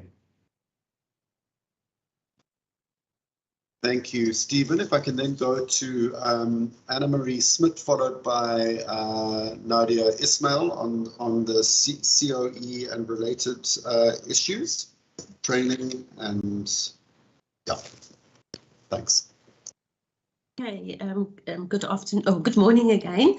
The question from Honourable Mackenzie with regards to the vacancy rate. I think as indicated in the slides, the vacancy rate as at the 11th of March was 18%. So in total, we have 336 approved posts. So 18% of those posts, so that includes funded and unfunded posts, were vacant as at 11th of March. And then we are in the process and we have funded 35 posts, and that makes up the 10%. And then you will see that the 8%, so 28 posts, we were not able to fund due to the allocation and the COE upper limits. Then on the question from Honourable America on table 9.4.1 on the gratuities payable. Yes, Honourable America, we pay we're on the cash basis of accounting, so the expenditure is only recognised when it is paid, but we do in our annual financial statements make provision for contingent liabilities on the specific leave gratuities. So that is just the accounting principles. So that's why you will see in the outer years there is no provision, and in the 22-23 financial year there is provision for transfers to households, as we are aware of a person that's definitely going to leave, and we have made our calculations, so that is why the provision is within the budget. Thank you very much. Thank you. Nadia. Good morning, Chairperson, good morning, HOD and colleagues. So in response to Honourable America's question on table 10.2, let me just start out for America's benefit background information. When it comes to skills development, what the department does is we firstly reflect our training needs as at the beginning of the financial year, and then this is compared to the actual training that has occurred at the end of the reporting period, which is what Honourable America has queried. So in table 10.2, the training that is reflected is inclusive of training with a financial implication as well as training without one. So during COVID-19 lockdown, our staff were very fortunate to be able to attend online courses, many of which were free as a result. So the expenditure for the training interventions ranges from 1 day to a period of time. So anything from 1 day to 5 days to 10 days, spread possibly over sometimes months. As far as reaching our employment equity targets are concerned, you know that we can't simply just wait for applicants to apply for positions in order for us to bring about transformation. Our approach in the PT is that we look for opportunities that are provided by our HR workforce plan as well as our talent management strategy, and this provides the space for us to rethink overall talent action. Ms. Ishmael, just excuse me a second. We do have a point of order from Member Nkondlo. Member Nkondlo? Chair, I can't hear. Chair, if Ms. Nadia can speak a bit louder, her voice is too soft, so I can't hear a thing. Thanks. Okay, thank you very much, Member Nkondlo. Okay, thank you. So I'll take a few steps back. What I was saying about us reaching our employment equity targets, we don't just sit and wait until the stage of interviews. So our approach is that we're looking at taking advantage of our HR workforce plan as well as our talent management strategy, which gives us an opportunity to look at how we can innovatively attract our candidates. This is, as HOD has mentioned, one of our PT strategic levers. So in our experience, we have had African women professionals that we have spoken to, and some of them we have approached for headhunting in certain cases. And unfortunately, they have not seen PT as sufficiently attractive. So in responding to this, we need to be proactive and integrated here in taking short-term as well as long-term views and leveraging our full capabilities. For example, in our bursary and our internship programs, the external bursary program, on the one hand, it feeds into our internship process where our bursars can work back their bursary obligation and then gain that much needed experience. So in terms of this bursary program, there are qualifying requirements for bursary applications and selection criteria for bursaries. And at the stage adjudication of applications, there is a preference that is given to the designated groups, including persons with disabilities. Preference may also be given to lower level salary staff members. So by allowing our youth that is found in the designated groups to get their foot into the proverbial door from this stage already. So of course, the recruitment and selection processes of advertising, of shortlisting and appointment do serve before the EE manager who monitors these movements towards the EE plan targets. We are also at the Provincial Treasury. We are thinking creatively about how we can leverage our culture journey so that we can have direct discussions on diversity, anti-racism, anti-sexism, and other social dynamics. And there have been internal discussions on transformation and diversity, etc. So as you can see, meeting our EE targets is so much more involved than just setting targets. Thank you.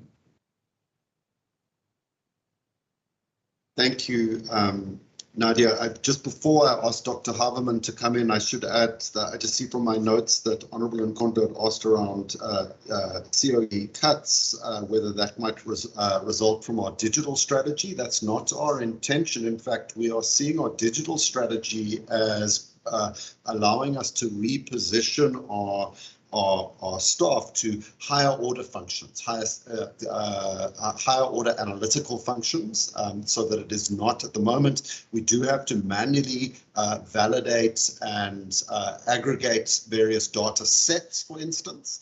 And that is a time-consuming exercise that is literally done on a manual basis. As our digital transformation strategy takes effect, the data integration, a lot of that part of it can be automated, which means those people can spend their time doing what they're actually trained to do, which is to analyze that data, to find the meaning in that data, and to be able to help us to inform decisions, policy decisions that can be made on the back of that data.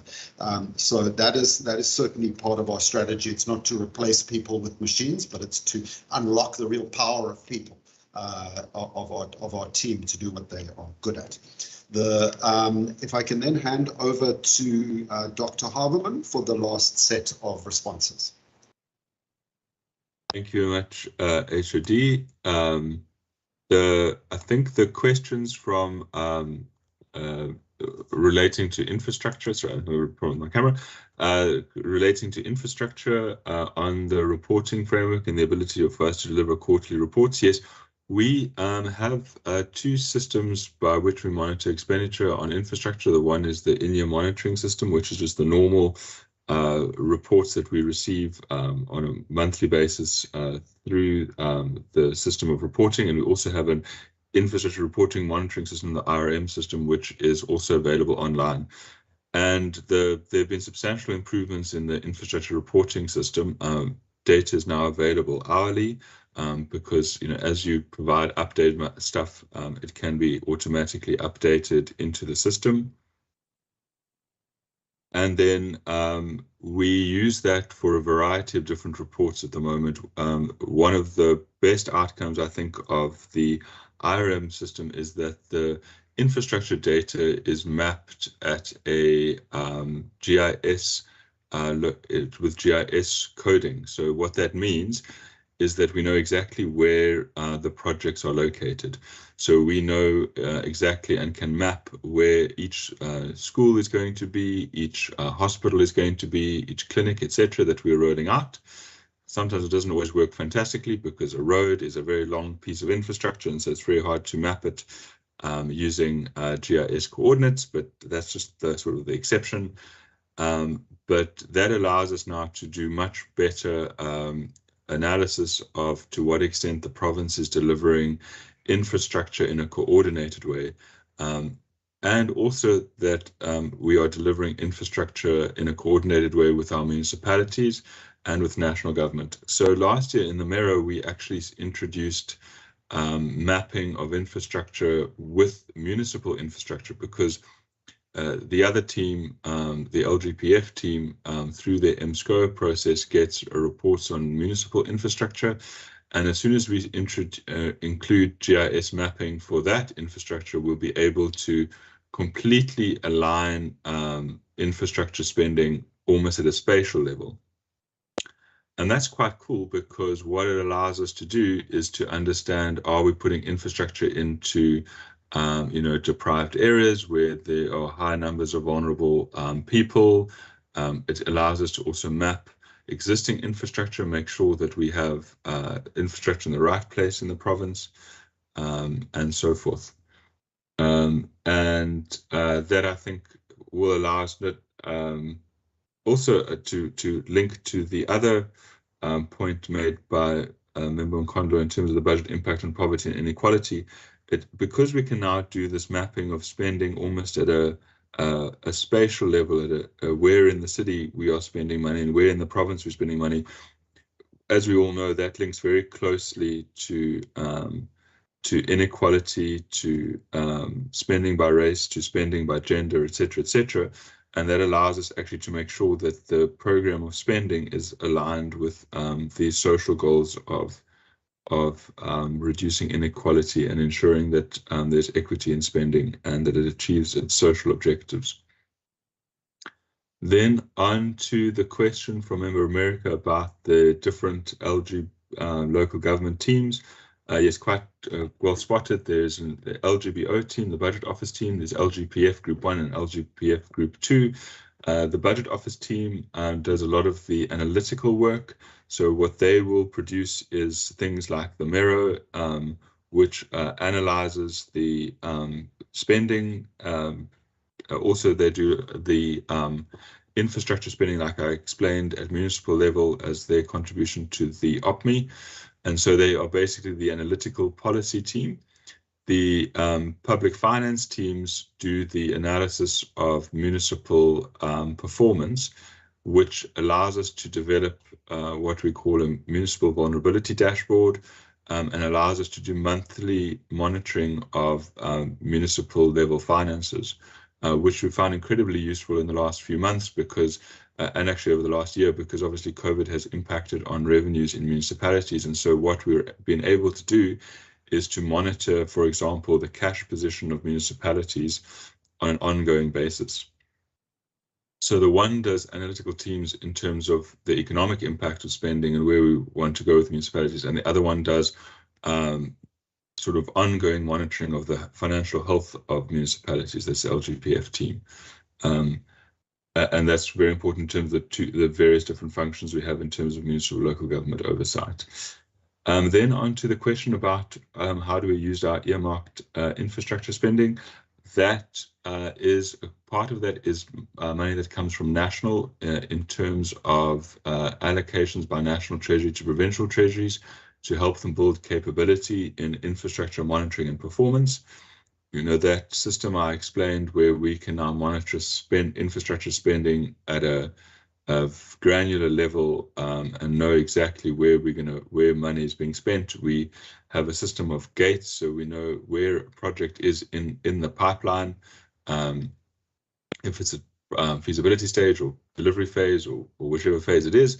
That obviously takes a lot of resources, and you know, it requires us to bring in capacity, and so we use that money to support increasing the size of the team that we have, because we have a very small infrastructure team. Although infrastructure is one of our top 4 priorities, it, I think, accounts for by far the smallest amount of the provincial treasury budget. And so the team works very, very hard. They certainly worked every weekend over the last few months to deliver all the reports that we put out. And so we will be using that to add to additional capacity, and also where appropriate to bring in new systems to streamline their approach.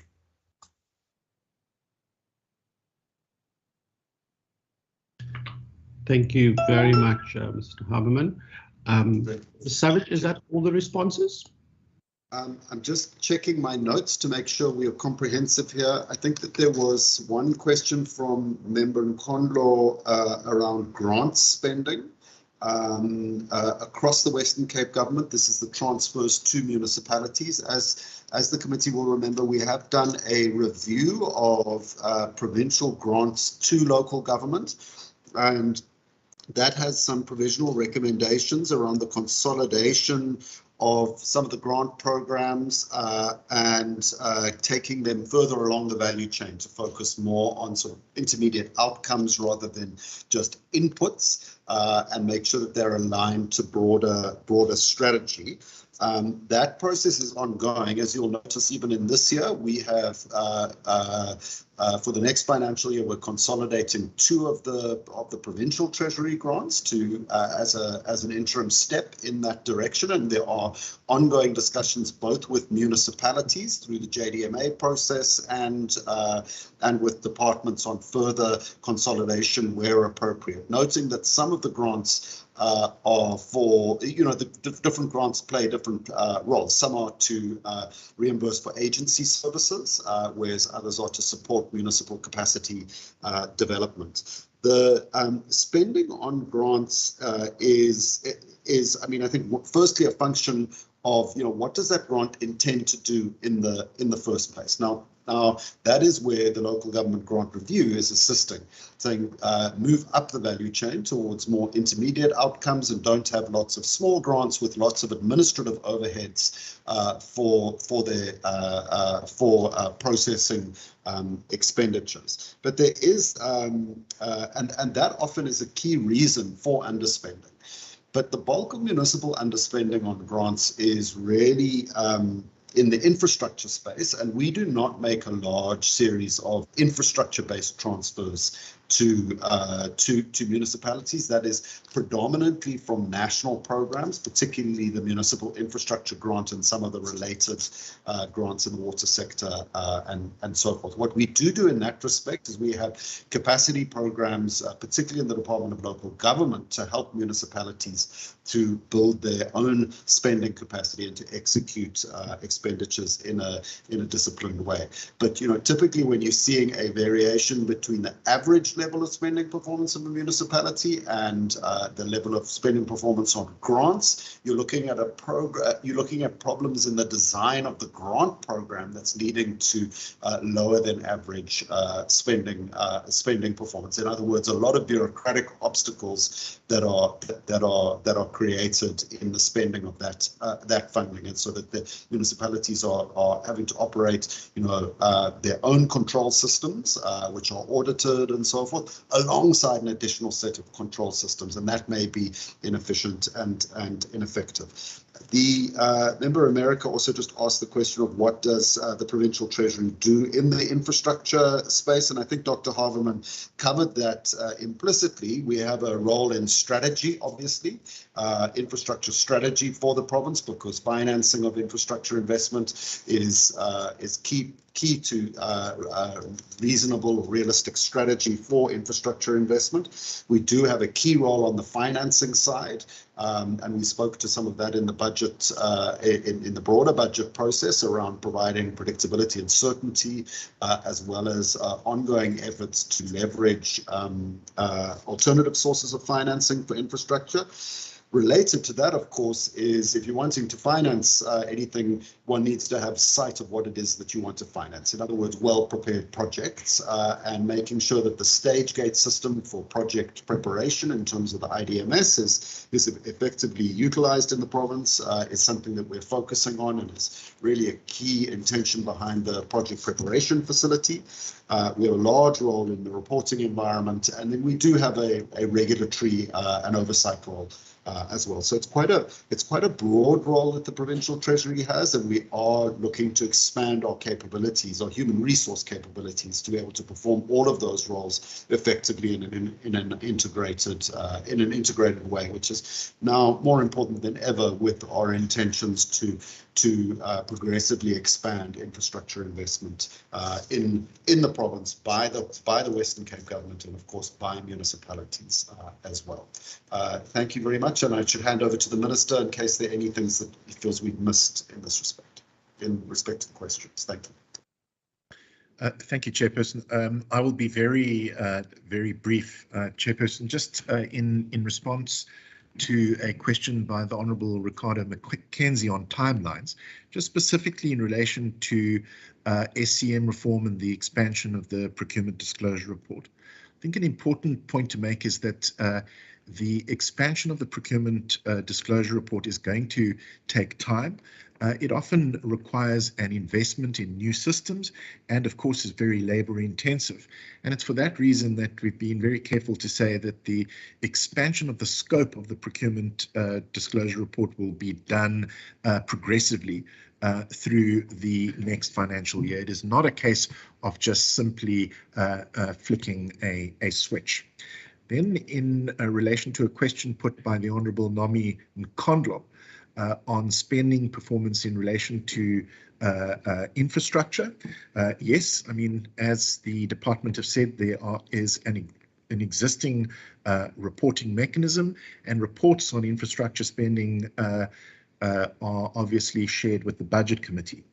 But as the department have said, our intention is to begin to share similar reports with the Standing Committee on Education, on Health and Transport, and we certainly look forward to then building on those reports. And I would be very keen to sort of hear the comments from members of the various committees about how these reports assist members in their oversight role, and we would certainly look forward to building those reports over time so that we can assist members of the various committees with their oversight responsibilities in Parliament.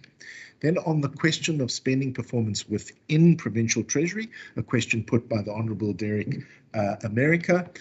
Yes, we obviously take these matters very seriously. As David Savage has outlined, a set of measures have been put in place, and I really do want to thank the Honourable Member for his comment about a serious introspection on this matter, which we do take very seriously within the Provincial Treasury. Thank you. Thank you very much, Minister and colleagues from the Treasury. Members, I'm now going to table pages 96 to 125. That includes the annexures as well. Can I get an indication of any members that have questions from pages 96 to 125? I might just kick that off by asking whether there is an update on the progress being made with the pilot project on using artificial intelligence and machine-based learning for procurement and for budgeting in the Western Cape government. And then I recognize Member Nkondlo and then Member Mackenzie.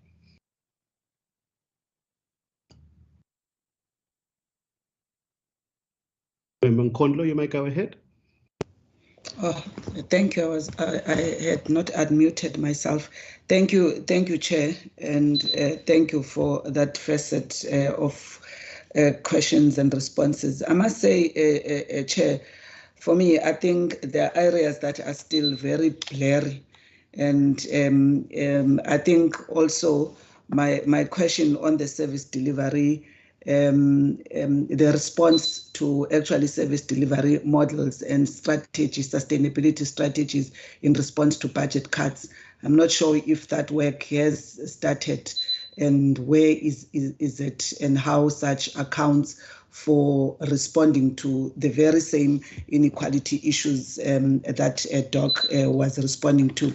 And in line to that, I think the good doctor does mention that the kind of, especially the geographic mapping of the reporting that is allowing the information that can actually help to align to social goals. Now, for me, the fact that yes, there is availability of such a data, doesn't necessarily mean it's what is being assessed. So I'm interested to know whether, there is a deliberate effort, given the fact that there is an instrument and tools to actually be able to extract that particular data, whether such audit and measuring of that budget performance, if indeed it is tackling those issues, is something that we should be looking forward to, that it would be done, or it would depend at a time when you ask and you will have to be referred to such. I think I just wanted a more definitive response around that particular issue, Chair. And then also, I think I welcome, Minister, what you're raising about the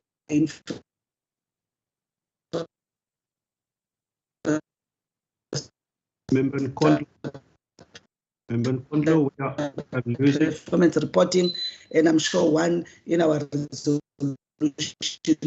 will then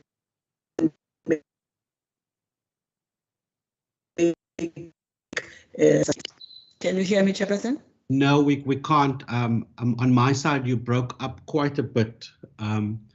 So if you could maybe start again and maybe just move around to improve your signal. Am I better now? Yes, you are. Oh, okay. No, I'm not sure where I got cut, but I was just making comment about one, the question of the service delivery models and the sustainability strategies in relation to budget cuts, because I think we all know, sitting where we are at this point with the uncertainty and the global challenges, that budget cuts or budget availability is going to continue in the immediate future. So it's important for one to understand that with that work from last year, whether that work is continuing, where is that work, in particular that impact on the well-being of citizens. So I think that's an area I didn't get a response on, including the deliberate measurement of the information that is raised against the social gains that Dr. was referring to. Moving from that, Chair, I would welcome what Minister raised about if there are any submissions to make in the infrastructure performance reporting, because at this point, without knowing what are those things that are entailed, I think one would, in the resolution, try and submit such in that regard.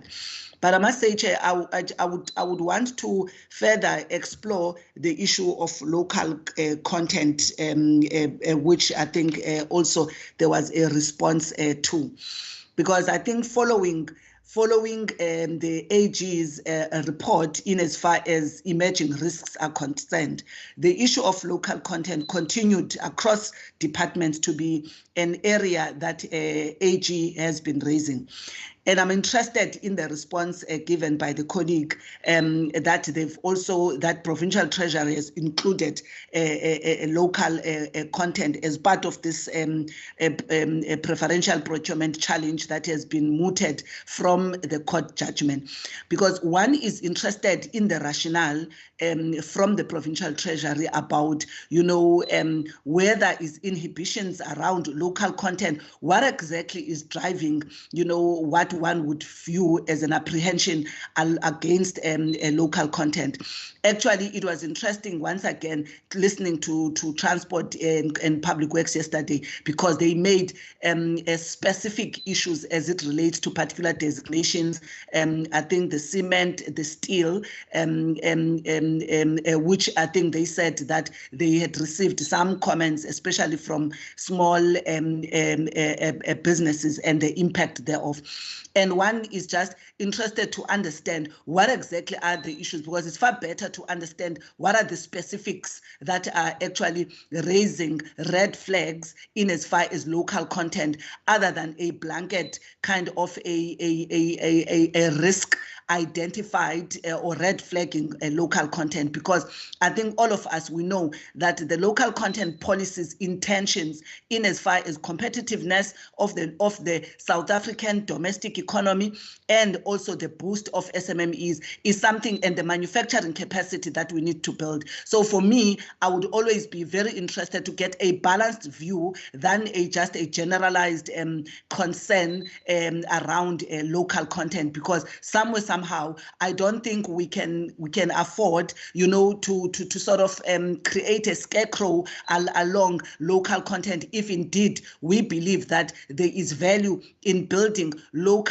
and domestic manufacturing capability, so that as a country and as an economy we can be able, you know, to also be able to be competitive in the global market, but also to have also some goods that we are able, you know, to originally manufacture from our side, other than the historic economic reality of always having to depend on international markets. So I just want to understand, perhaps I might have not understood the response much more broadly. Maybe the specifics could assist me in that regard. And going back to the pages, Chair, as my last comment in this regard, just going back to the pages, one is just wanting to understand that in page 103 in particular, I think in as far as sub-program 3,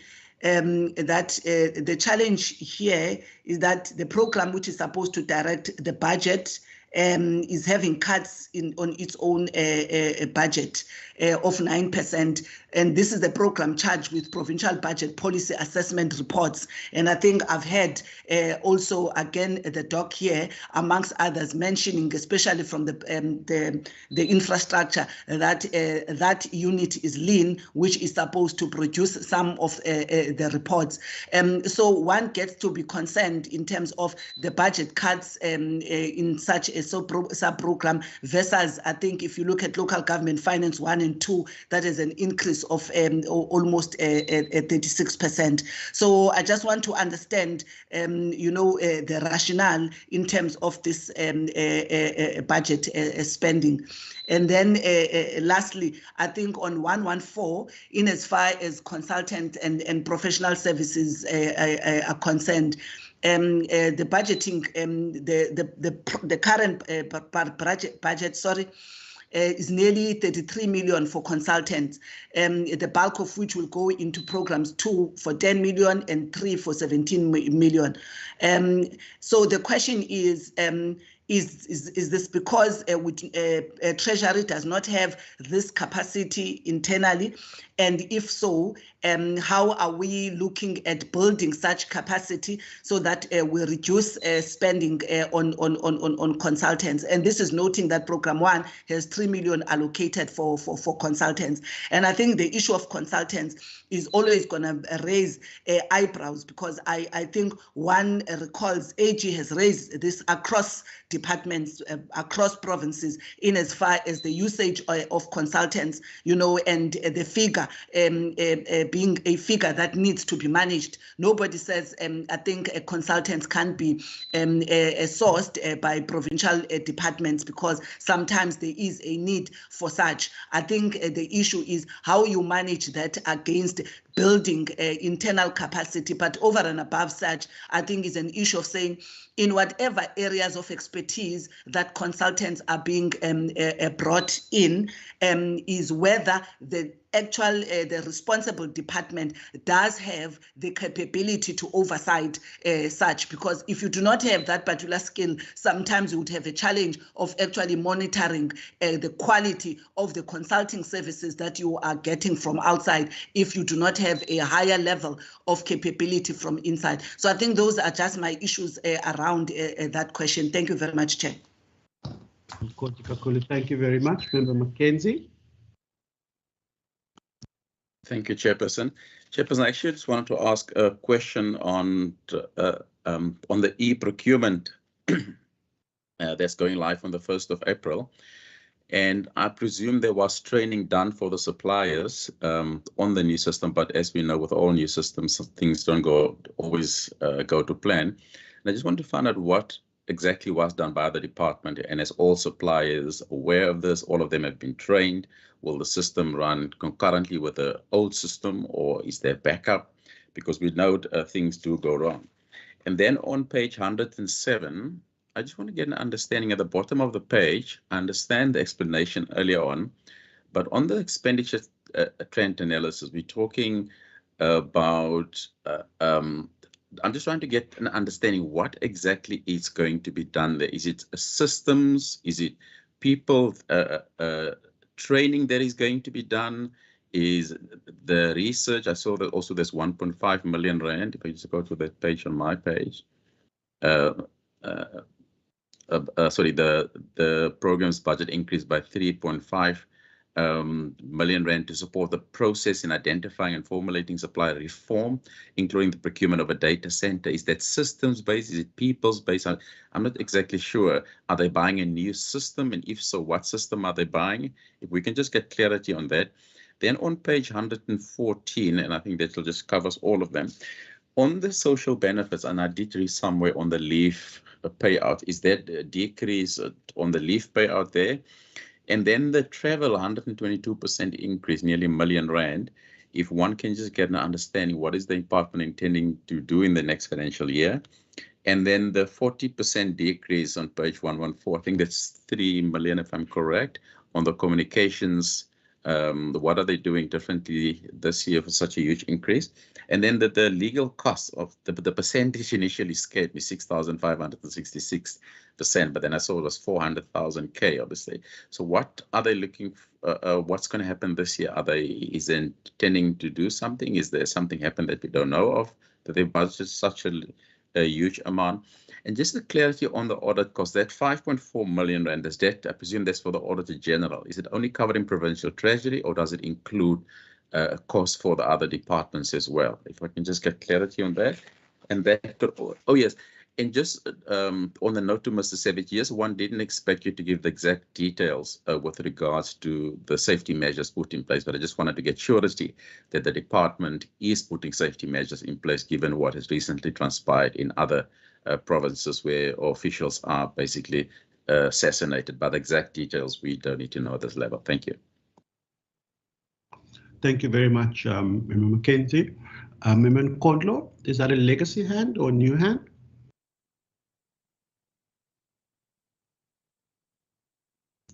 The legacy hand. Okay. HOD, I'll hand over to you and your team as well as the Minister. Thank you very much. I will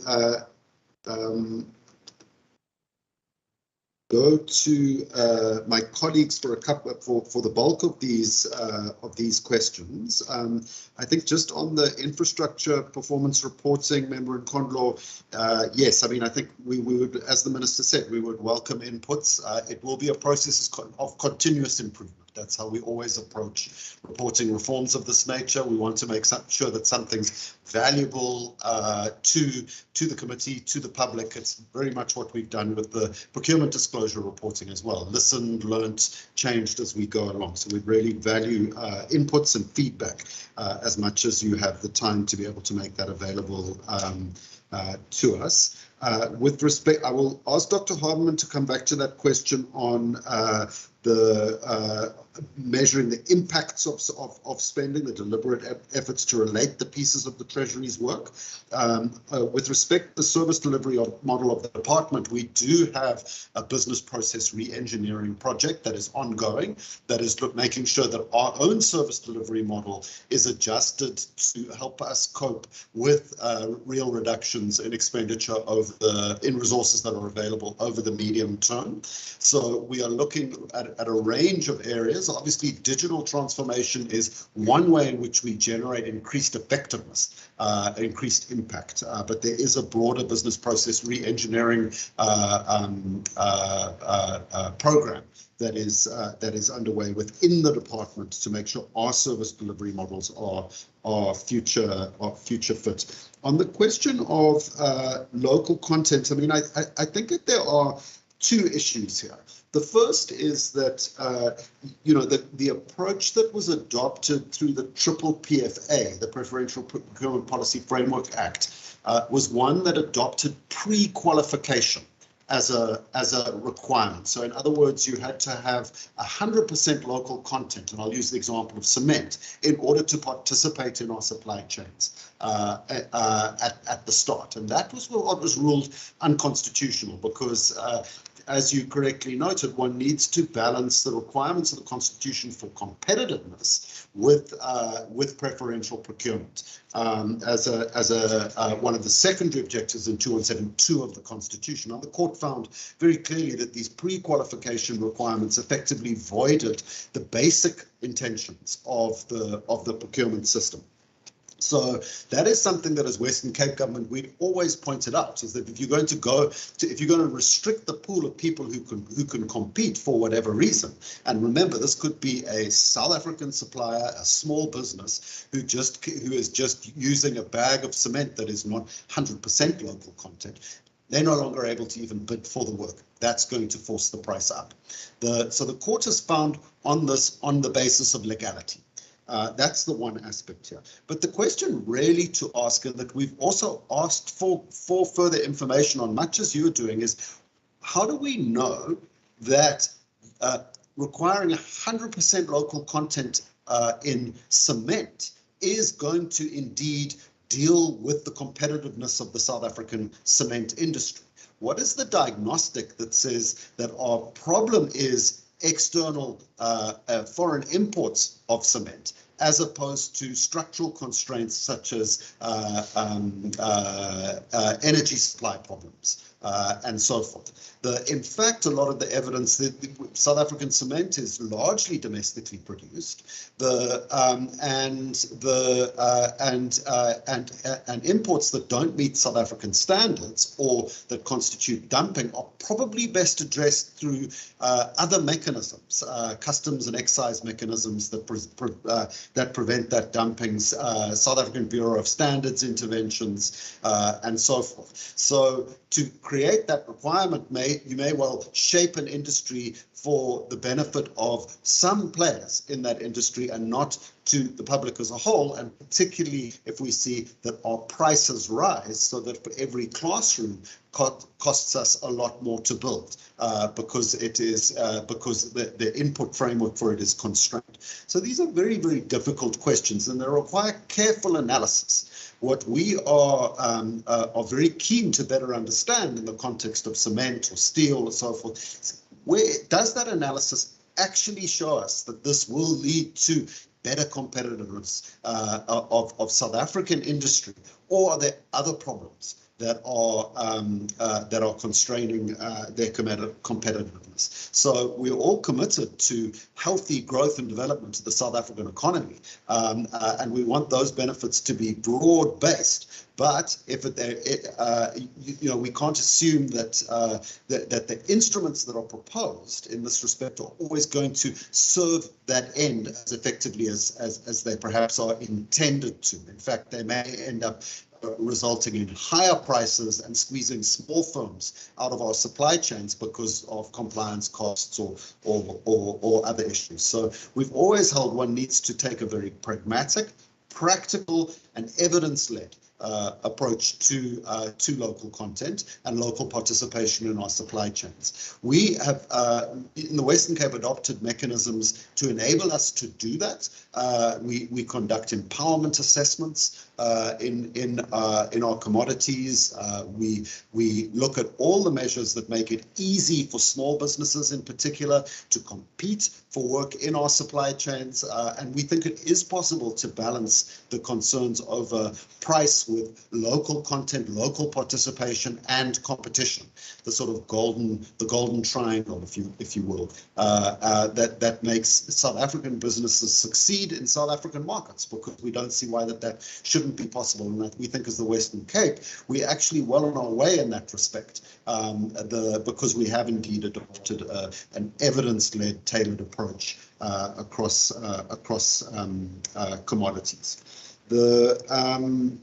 So let me then hand over to Aziz Hadin to give an update on the artificial intelligence projects in the Treasury. I'll ask then Dr. Haberman to talk on the fiscal futures work and the inequality impacts, as well as the budget office issues. And Isaac Smith to talk about some of the e-procurement and expenditure issues in Program 3, and then Anna Marie Smith to talk about some of the shifts in the table on page 114. So over to you, Roy.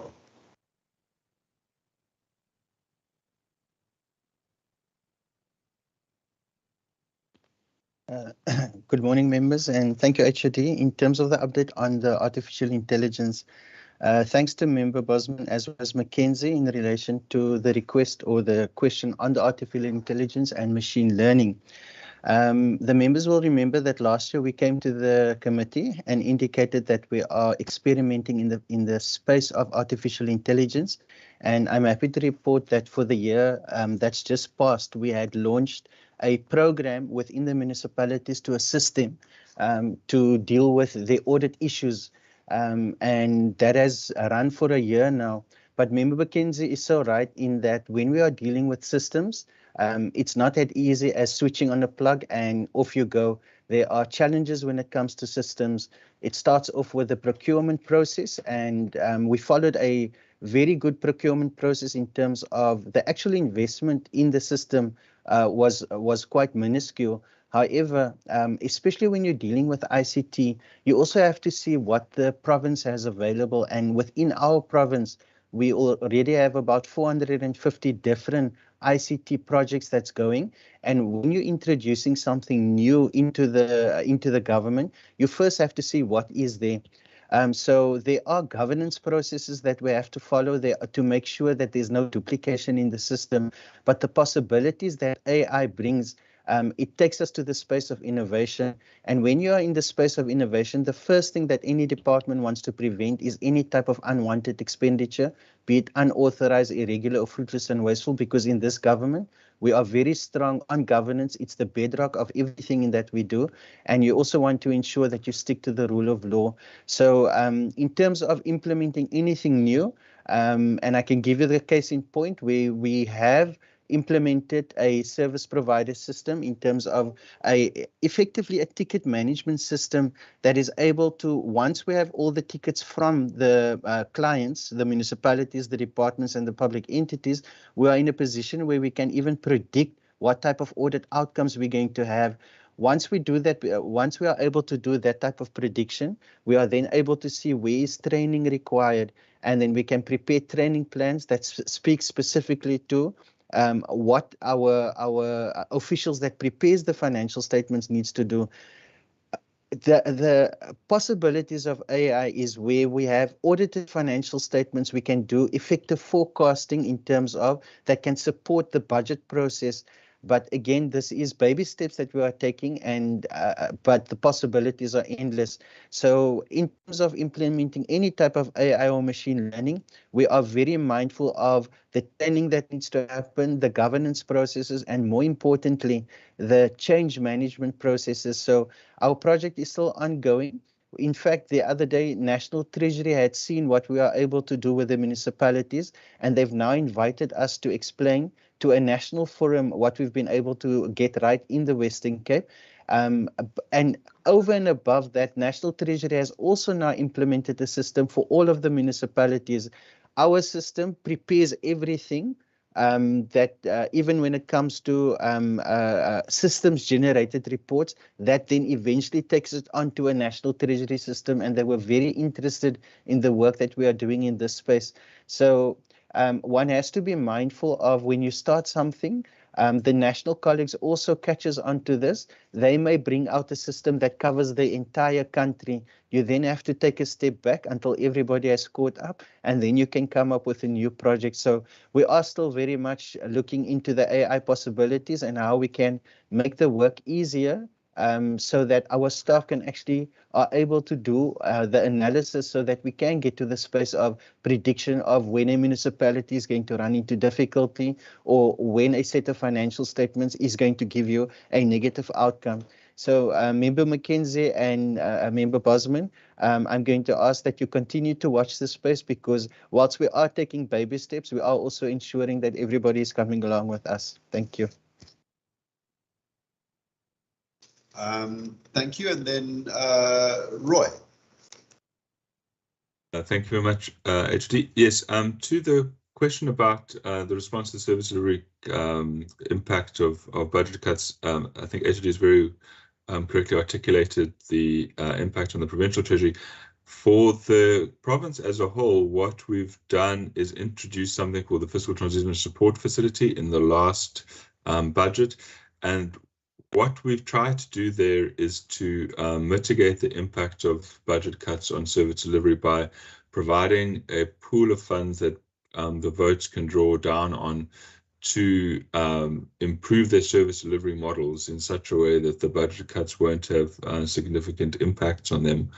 And one of the most exciting ones, as we highlighted last year, was this delivery of medicine to people using a variety of different technologies, rather than having people come into the hospitals. And that has had has huge positive cost implications, because running these big dispensaries can be very, very expensive, particularly in metro areas where the cost of the land is quite expensive. So building new facilities can become very, very large facilities, can be very, very expensive. But if you take an approach where you distribute the medicine to people from sort of centralized warehouses and stuff, you can actually potentially save money and significantly improve service delivery. So that's been one thing that the Department of Health have been looking at.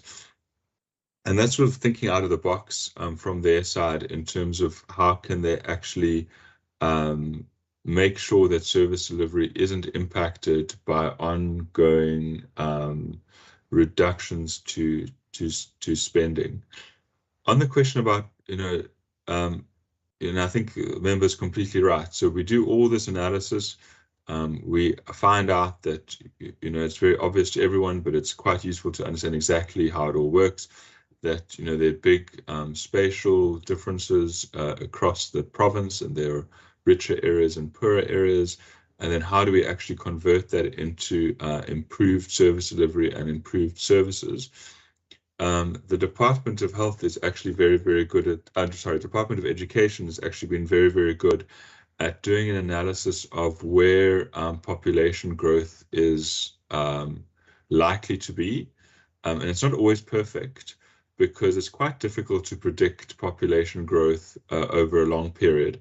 But nevertheless, they've done quite a good job of trying to predict population growth in different areas, and then making sure that we match resources to those areas. So adding new classrooms, moving teachers around, etc., etc. That, however, it does come with risks because it does take a while for these things to work out. So, for example, the distribution of mobile classrooms can take some time. We, for example, in this budget put down additional resources for them to be able to build mobile classrooms to add capacity to schools that are getting fuller and fuller. But they're not always completely able to predict this. And that's why it's quite important that we continue to do more and more deeper research into understanding all these different things. And that's why the work that is being done by the teams is so important in understanding exactly where population growth is, where services are needed. We also have a whole program with the municipalities through the SIGN process, so where we actually get input from the municipalities in terms of their needs. And we also have the most recent forum. We had the Department of Education presenting, so that and the Premier has also been having sort of engagements at a municipal level so that we understand exactly where the pressures are in terms of service delivery, and then use our research, the spatial research, to sort of understand that better. And that then links also to the fiscal futures work, which obviously is about trying to understand what service delivery pressures we'll have, not only this year, but in 5 years' time and in 10 years' time. So, obviously, if we have a very large population growth, we know population growth is going to be quite rapid in the Western Cape, but different types of population growth have got different service delivery implications. So if you have a very quick growth amongst the youth, amongst those between the ages of 5 and 16, for example, then what you will need as a province is to substantially increase the number of teachers and classrooms. But if you, on the other hand, are expecting very rapid growth in the elderly population, then what you probably will need to start looking at is to make sure that the resources go to the Department of Health so that we deliver services to those that are aging and are getting more and more, because obviously age and use of healthcare are very closely linked. So this we kind of need to understand. It's very difficult sometimes to forecast these things because lots of different things change, but you can kind of use the past to help you forecast that. And that's why the fiscal futures work is so important, is because it does help us to identify these sorts of the future and then make sure that we plan accordingly. I mean, it does take some time to build a hospital and it does take some time to build a school. So you sort of have to make sure that you're doing the right thing at the right time. In terms of the question around the moving of the relative growth of the two different teams, yeah, we are looking at more and more creative ways to bulk up the infrastructure team. There have been some retirements in that team, and these people have retired at the age of, I think, 65, so they really have stayed on as long as they could. And so there will be reduced spending on COE in that part of the Treasury while we are finding new staff. We have, however, we did advertise last year for a new senior person, a chief director. The person was appointed, but then got a job as chief director of infrastructure at National and Health. And we will be shortly making sure that we replace him. Then on the LGPF side, obviously there have been significant increases in the need for resources to do a lot of the work around vulnerable municipalities. So they also have got quite significant resource demands. On the shift of resources within Budget Office, we moved some money from Budget Office to Fiscal Policy. We decided to concentrate more of the resources in the Fiscal Policy team as kind of the research team, and we've actually also moved staff from the Budget Office to Fiscal Policy over a position, and that was because the fiscal policy team needs additional staff to roll out the Fiscal Futures project. And then the transfers will only be done in the adjustments budget. I think the CFO can add on to any of those issues, but the reductions on the budget office have actually just been shifts internally because we felt that it would be better to concentrate some of the resources on the fiscal futures work, and the budget office is now nearly at full capacity. Thank you, Roy. I know that the DDG, or other DDG, Jalinda Gantana, had struggled to connect a little bit earlier, but is with us now, so I hadn't directed questions her way. But let me just ask her, Jalinda, would you like to make any kind of opening comments on the e-procurement system or on the expenditure shifts in Program 3, or should I go straight over to the team? Good morning still. Good morning, Chair and HOD and members. I think we can go straight to the team because the detail on the PCC, Nadia will be able to deal with that. Thanks. Okay, thanks. Thank you very much. Isaac and Nadia, over to you.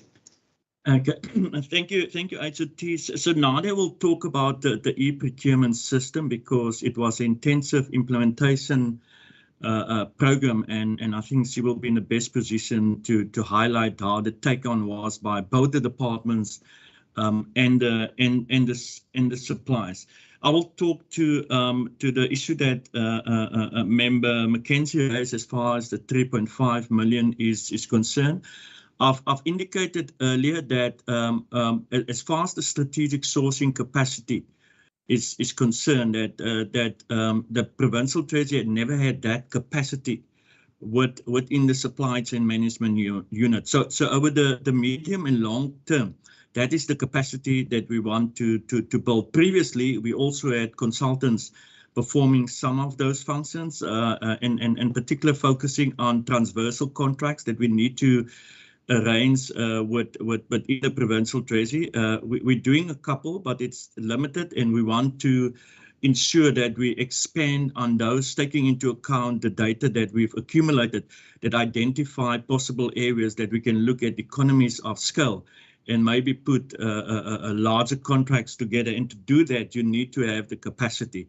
And that is what the money over the medium and long term is meant to be, to build that unit. We already had the OD investigation. We just need to finalize.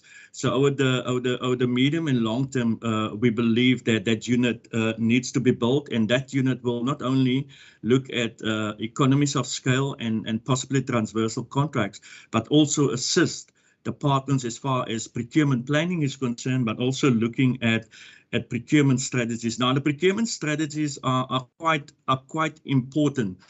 Depending on the procurement strategy that you employ, it can either lead to better contracting or better prices, or it can actually lead to increase cost if you don't put a better procurement strategy in place. And that is some of the areas that we will be focusing on. But whilst we're waiting for the finalization of that, you'll also see that a part of that money is looking at value for money. If you do take into account that in the province, on average, we spend about 15 billion through the procurement process, it is important that we start looking and focusing how can we use that 15 billion rand to better use. In fact, either driving down costs and get the same size of same kind of service delivery, or either improve service delivery through the 15 billion as well, and hence the procurement strategies and how that it land in the space of citizens becomes important. So as far as the value for money assessment is concerned, We will as soon as possible engage in that, and through that process, also taking into account our own data, we will also be able to identify areas where we either can improve procurement strategies in terms of driving down costs or get better service delivery. So Member Mackenzie, initially it will be the value for money assessment, but over the medium and long term is actually building that capacity in-house to perform those services within the PET ourselves. So I'm going to give over to Nadia just to talk about the implementation of the in-house e-procurement system and the take-on from departments and suppliers. Thank you, Chair. Thank you, Chairperson. In terms of the e-procurement system, so let's start from the beginning of the year. We had took on the exemption from the National Treasury on the IFMS, where permission was granted for us to proceed with our own e-procurement system and take our own e-procurement system in-house. So at that point, we started with the development phase, but at the same time, managing the current version of what is called the e-procurement system. So that ran up until December. We did a user account and user acceptance testing in October. We started doing the piloting. We did testing with both departmental officials as well as the supplier base. And we had quite a good uptake in terms of suppliers actually giving us commentary in terms of what they would like to see enhancements on the system. So as of the 31st of December, we have now started with the e-procurement system for limited commodities and with a parallel running. The current contract of the old e-procurement system comes to an end as of the end of March. So there is a parallel process and decommissioning of the current system that is taking place. We are focused on a very rigorous change management and change control process. So this involves training, so physical training with our departments, as well as suppliers. We have done, apart from the user acceptance testing with both categories, we also have invested in voice over video capabilities, where we've put in a video capability to suppliers and both our officials, given that we were in COVID-19 and we need to run and implement this thing where we had to be socially distant from officials as well as suppliers. So we managed to find other ways in which we could, beef up and use innovation to actually implement the requirements.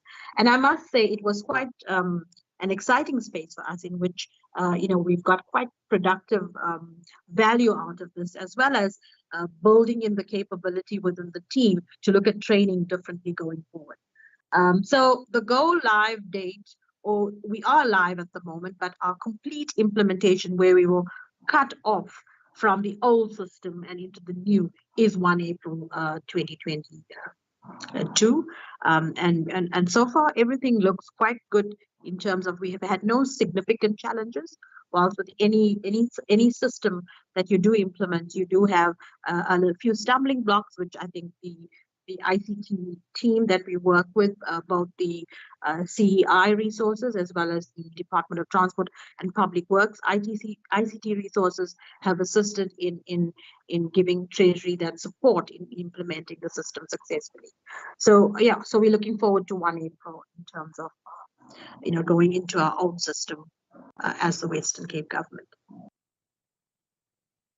Thank you. And then finally, the CFO, Anna-Marie.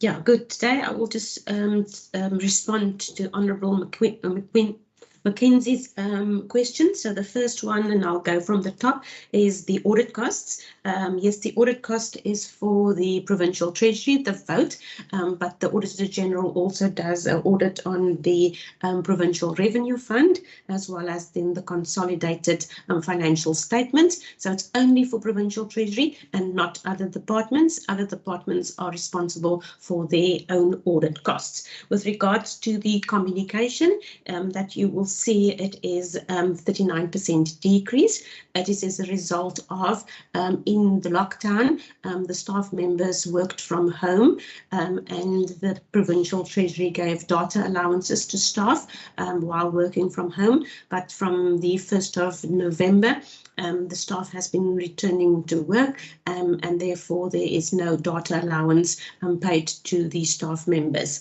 With regards to the legal fees, in the previous financial year, there was no allocation for legal fees, but we made provision for the litigation regarding some of the gambling issues, for example, the free play, as well as the 19th Amendment Bill. Regarding the travel and subsistence, you will see that, yes, there was an increase from the adjustments estimate, but if you will look at the original estimate, and also the previous expenditure, you will see there's quite a decrease. In the current financial year, our travel and subsistence or traveling was really limited, and obviously due to the lockdown and social distancing and meetings being done virtually. But we have made provision in the 22-23 financial year for travel again, because I think we acknowledge that, yes, in some instances, virtual meetings can be held, but in some instances, face-to-face meetings is also necessary, specifically if we want to go out to the municipalities and support municipalities. So that's why we made a limited provision, not at the same levels as previous financial years, for travel and subsistence. With regards to the social benefits, yeah, I think as I've indicated, we only make provision for leave gratuities as well as early retirement costs as and when it's certain, and that you will see that in the previous financial years there was a provision was made, but it's very limited in this financial year because we only know about one person that is definitely taking early retirement, and that's the cost associated to that specific person. Thank you very much. Thank you, Anna-Marie. Minister, I'm not sure if you have anything you'd like to add to the questions. Otherwise, I think we've covered them all. Thank you, David. No, I think we covered. Thank you very much, HOD and colleagues from the department, for those comprehensive responses. Members, I'm going to give you an opportunity to think of any final questions, and I'm going to limit you to 2 questions per person. But I also want to ask, because this discussion and the tabling of this vote is also a public hearing, are there any members of the public online that have any specific questions or comments to input into the vote 3 for the Provincial Treasury in the schedule to the Western Cape Appropriation Bill B2 of 2022. Ms. Adams, if you can indicate on your side if you've received any request to table any public participation. Thank you, Chairperson. I have not received any submissions. Okay, I'm going to ask if there's anybody online, members of the public who would like to make any input or ask any questions to the Minister or colleagues from the Provincial Treasury.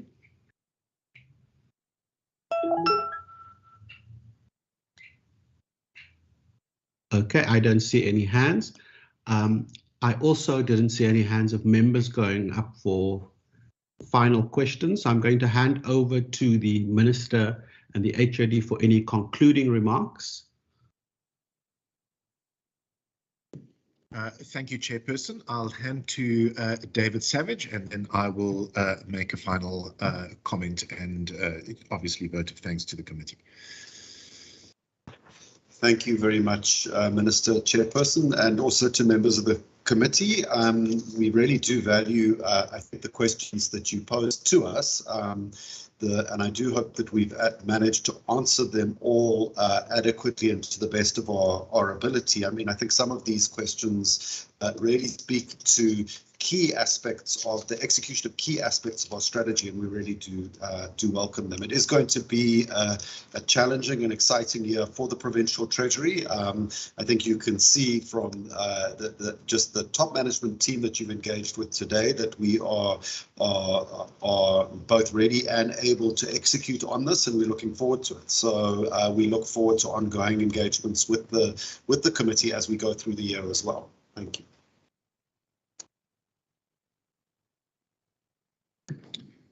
Thank you, Chairperson, and from my side, thank you for the opportunity to appear before the committee. We certainly welcome the questions and the inputs, and I trust that we have been able to furnish the committee with comprehensive and satisfactory responses, and we certainly look forward to further engagements with the committee through this financial year, but also, of course, through the next financial year. Thank you very much. Thank you very much, Minister, and to Mr. Savage, as well as to all the colleagues from Provincial Treasury. As my first meeting with all of you, I think it went very well, and I'm delighted that we've had so many questions from members. It shows how important this department is. With that, members, we're now going to excuse the Minister and the colleagues. They've all got a lot to get to, and the members will stay behind for our committee business. Thank you very much once again, colleagues. Thank you, Chair. Thank you, Chairperson. Thank you, Chairperson.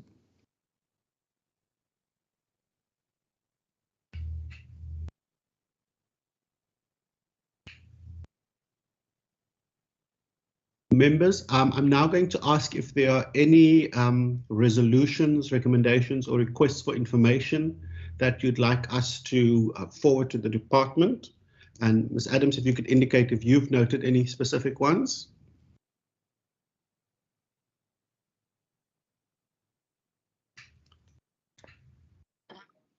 Thank you, Chair. May I speak or? Yes, you may. Okay, I've only have one so far, and that was from Member Nkondlo, who spoke about submitting comments on the infrastructure performance reporting structure or framework. I remember that being the one as well. So, Member Nkondlo, if you could just say, indicate whether we've captured that correctly, that you would like the committee to interrogate the first round of infrastructure reports and to look at how we can comment on it. Member Nkondlo, if you can just give clarity on that. Thank you, Chair. If the committee allows, I would just like, because I do not know what is entailed in that performance reporting, one would like to make some suggestions on areas of reporting, which I could just write. I think it's on the areas of skills, skills transfer and skills development along those infrastructure projects.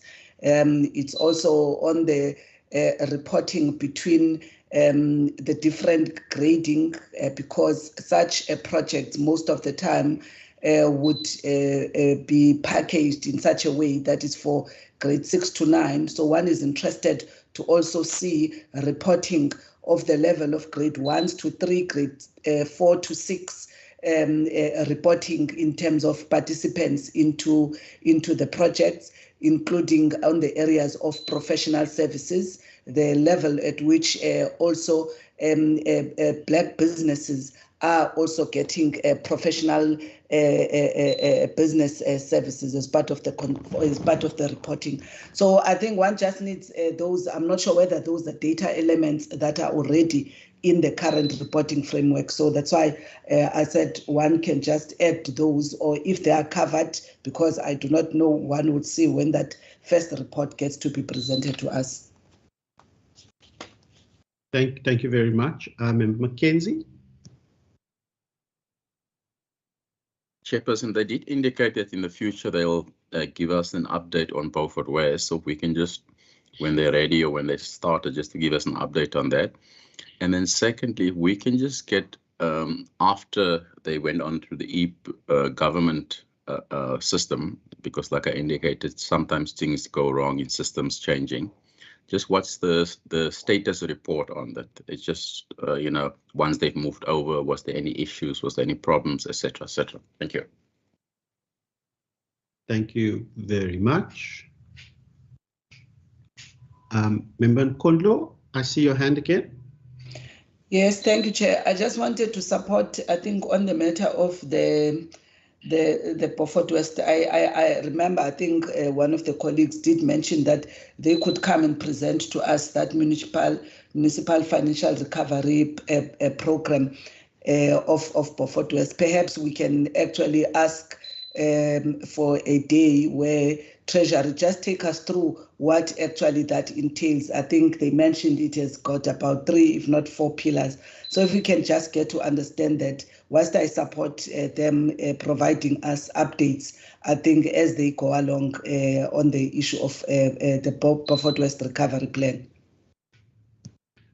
Perfect. No, thank you very much. I think that would be very helpful to see what that process entails.